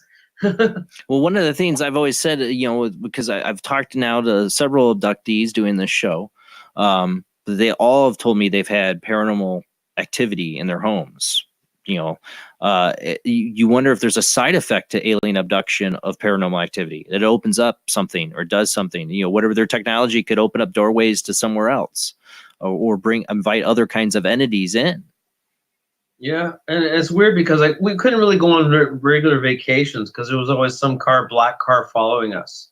It was weird. Like it's like, you know, when we're on vacation, my dad would go, well, we can't go here, we can't go there, we can't go to Wasaga Beach, we can't go to, you know, Virginia because somebody's watching. What the hell does that mean? He would say and somebody's watching. Yeah, it's like weird because we were limited to like vacations. Because I don't know why they're watching my dad. Because like, you know, he was like, I thought he was my dad. And like, maybe it was a government CIA, I don't know, weird agent, you know? Seems like your dad was a bit like a little paranoid then of it. And so he was pretty freaked out. We couldn't do a lot. We were mostly homebodies and he would always be looking behind his back, you know, to see him. Would always be some kind of car, a black car limo around our house. Wow. Yeah. Did you ever have the you know, a lot of things people have the helicopter experience too. Black helicopters. Well, and it was with black helicopters for a long time, you know. I mean, things were just falling. Like, why are you following my house? Like, I don't, you know, it's not like I'm not rich. I don't live here. And they'd always be around me. And I go to parks and they just follow me everywhere. And it's like, this was all when I was having the alien abduction experiences and on the implant. And something was always following me. Like for the longest time. And I go and confront it and they would just take off or disappear. Right. So finally all this got dissolved. And I said, like, that's it. I'm sticking with ghosts and hauntings. And that's all I'm going to do. Yeah, that's it. You know, forget it, you know? Well, you know, it's for people who do go down the path of trying to discover what's happened to them. You know, they really start opening up the whole, their past about being abducted, and that it can wreck their lives. I was emotionally stressed for a while. I couldn't be like the normal kid. The only way I could release my life was to get into rock music. I became a musician. I guess paranormal rock, or paranormal musician. But I mean, that was the only way my relief, because everybody thought I was totally nuts, you know, back then. Yeah. Do you feel like now there's much more of an acceptance than, you know, we're having kind of like an awakening to the paranormal, to UFOs, like that we're, more people are becoming accepting of it? It's changed a lot. I mean, everybody has experiences. I think everybody's psychic. But it's kind of weird because when I was doing all this stuff years ago, say 20 years ago, I thought I was crazy. And, you know, you never see the light of day. And if you talked about ghosts or hauntings or aliens, they thought you were nuts. And now it's like, it's weird because like people call me all the time. And like, I'm like a paranormal rock star. And I don't know why, because I haven't done anything different other than, you know, my research and helping people and trying to understand it. So, I mean, I've become, you know, really well known and very good at it. And I've done this because of all my experiences can help somebody somewhere maybe understand what is going on, who has a haunting or has an alien thing. But I mostly don't talk about alien stuff. I'm glad you brought it up, but I mostly talk about ghosts because I'm really trying to be a paranormal investigator, not a nuclear scientist who's been abducted or something, you know? Well, but like I said, eventually these roads might lead together. You know, I really feel strongly that there's some kind of connection between paranormal activity, ghosts, and that, and UFOs. I think there's something to it, especially when you get into the other entities. My shadow person experience. I felt I've had that, and I've had a lot, but I've been involved with face-to-face demonic encounters right on my face, right on my ass. Yeah, it's cutting my limbs, choking me, strangling me half to death. I've had all that happen. I don't know if it's a good experience, but I mean, I've been through it, and I wouldn't want anybody to go through it again. No, I don't think any of it's a good experience, and I don't think anybody should want to have that experience. Even though I would admit, if I could get a boat ride to that island that you had the experience, I would do it. I honestly would do it. It's not as a thrill seeker.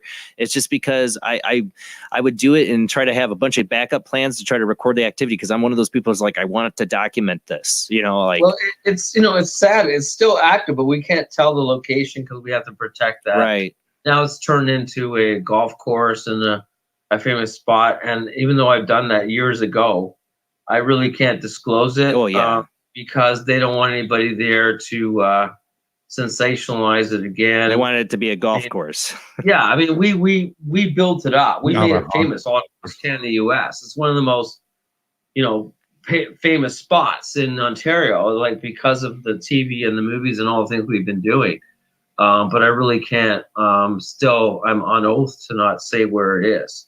That kind of thing. Have you heard stories since though? Like the people like golfers. I've heard people like being literally chased off the golf course, right? Like That's by some like demon entity. I mean, it's almost like a Zool, from Ghostbusters. I've heard that going on. I go, oh my God! They call back and go, what did you do up there? So I've heard that too. You wonder if it's going to possess some golfer on the golf course. Oh my God, here it goes again. And, they'll want me to come back with my medic kit or something and go and try to clear it up. You're not going back to that island, you said, though. I've been offered, like I said, I've been offered lots of money to go back and check it out, clear it. And I go, I don't know. Well, you got to think if it's. I respect the Native Indians. I respect. Well, they got to be pretty pissed off about it being a golf course now. Yeah, the native land, and they're pissed because it was originally owned by some famous Indian people in Ontario. Yeah, and now it's a golf course. That's like probably the biggest insult. Exactly. Because they're trying to protect the land, and they grew up with that land. They still believe in that as part of native ground, right? Right. Something else off track is like, what do you guys feel about livestock mutilations? Is that alien or paranormal or? Oh, military. Yeah. The livestock thing, I think there is aliens involved with that, who are working with the government, who are like aliens and people together, who are doing experimentations on mutilations. I think that's really what it is, because there is aliens involved, but I really don't think it's random by any chance at all. No. And there's usually like helicopters, the whole black helicopter thing spotted a lot of times too with these mutilations. That's on the rise again. I don't know if you've seen that. There's been a lot of those happening again. It seems like it's picked back up. It's really weird. But what the weird part is about all that is that if you realize that dogs and cats have the same related organs as cows, and they never get abducted. So how do you figure that? Not that we know of. I mean, cats go missing. It's the same organs that are just placed in the same thing. So how come there's no dogs and cats getting killed off and zipped up and taken away to the skies, and it's just cows, But you don't. Maybe they do. I mean, maybe we were not seeing it because cats disappear, dogs disappear. I mean, you never know. But the whole purpose of it is what's crazy. Why would they need to do that? And what are they testing? The questions have been going on for years. Linda Moulton Howell's been investigating that for years, and we still have no clue. Yeah, like how does it happen? No blood, no traces of blood. Just like stuff's just missing. Yeah. Well, and it's very very technical. It's very strategic, right? How it does they take certain organs. You're right. Yeah, laser-like precision. It's laser precision. It's not just like somebody took a scalpel and cut it out and said, here's your denture or something, Yeah, the ones that really scare me are the ones of the human mutilations. The supposed people that have been found their bodies, and their rectums have been cored out, their eyes are gone. Well, and you know, it's kind of like weird the cow about that. It's, yeah. Weird about that, how you say that. A lot of people who go on walks and all these, trails and things disappear. Oh, yes. Especially in Washington, in the mountains in DC, and then in British Columbia. They're all, and they found the bodies all mutilated and organs missing. And how does that happen? So that's scary stuff. Again, don't be Travis Walton. Don't go like tempted fate. If you see a UFO, I wouldn't go walking up to it. I wouldn't. They're gonna have a bad time, probably. Don't run to the light. Yeah, don't run to the light. Yeah, yeah. I mean, if you Patrick, if a UFO like you saw before, as big and that came flying near you, would you run and hide, or would you wave your hands at it? Like, here I am. I would still do the same thing I did then. I was just in awe. I was actually wanting the thing to literally come out, and have a beer. It was like, come on, we're out on the lake, having a nice, relaxing, camping. I felt totally comfortable about that experience, even though it was huge and this huge ship UFO thing comes, lifting out of the lake. We all felt really pretty like comfortable. Like, I didn't feel threatened at all for some reason. Well, that was my again, back to Terry Lovelace, his experience with his friends when they saw what they were in awe too, and they were lethargic, as well. Yeah. They actually went to sleep after seeing it. How would you go to sleep after seeing something that massive and huge in the sky? I couldn't even sleep at night. We were up till like 4 a.m, and we were portaging everywhere on the lakes, and it's like, oh my god, we were just stunned for like a day, I think, over that. Oh yeah. Well, thank you so much, Patrick, for being on the show tonight. Again, I want you to go ahead and give your website out again for everyone. Yeah, you can contact me, but don't abduct me. Okay, at burlingtonghostwalks.ca, and you can also find me on Facebook at Patrick Cross, Paranormal Investigator or Researcher, and Discovery Ghosts on Facebook. And I'm always here again to help people out and answer any questions. And I'm out there. We're serious stuff. We do this for the sake of helping people, and in any way, if we can get answers and come and research and help you and clear ghosts and make life worth living in the spiritual realm, all possible, no problem. Well, again, thank you for being on. Love to have you on again. But that's it for the show, guys. We won't be back next Sunday because I have a store-wide meeting. We're getting ready I work retail, so I got a holiday meeting, all that to do. So sorry, no Paranormal Soup next Sunday. I have to work, man. But we will be back the following Sunday. I don't remember who I have as a guest, but we will be back. Same bad time, same bad channel, 10 p.m. to 1 a.m. Central, 11 p.m. to 2 a.m. Eastern, 8 p.m. to 11 p.m. Pacific time. Check us out on Midwest Paranormal Presents Paranormal Soup's Facebook page, on our YouTube channel, Paranormal Soup, Jason Bland. Subscribe, follow. Don't forget, we're on Patreon. You can help out the show, $2 a month. Thank you to Kim and David for your super chat donation tonight. Again, next week, or 2 weeks from now, we come back, we'll have that super chat. You want to ask a question, use it. It helps donate to the show. All this stuff costs money to stream out, and your donations help. So thank everybody for your donations. Thanks to everyone who shares the show out. That's the number one way to help the show. Share the show. Tell your friends about Paranormal Soup. All right, guys. See you in 2 weeks. Have a great night.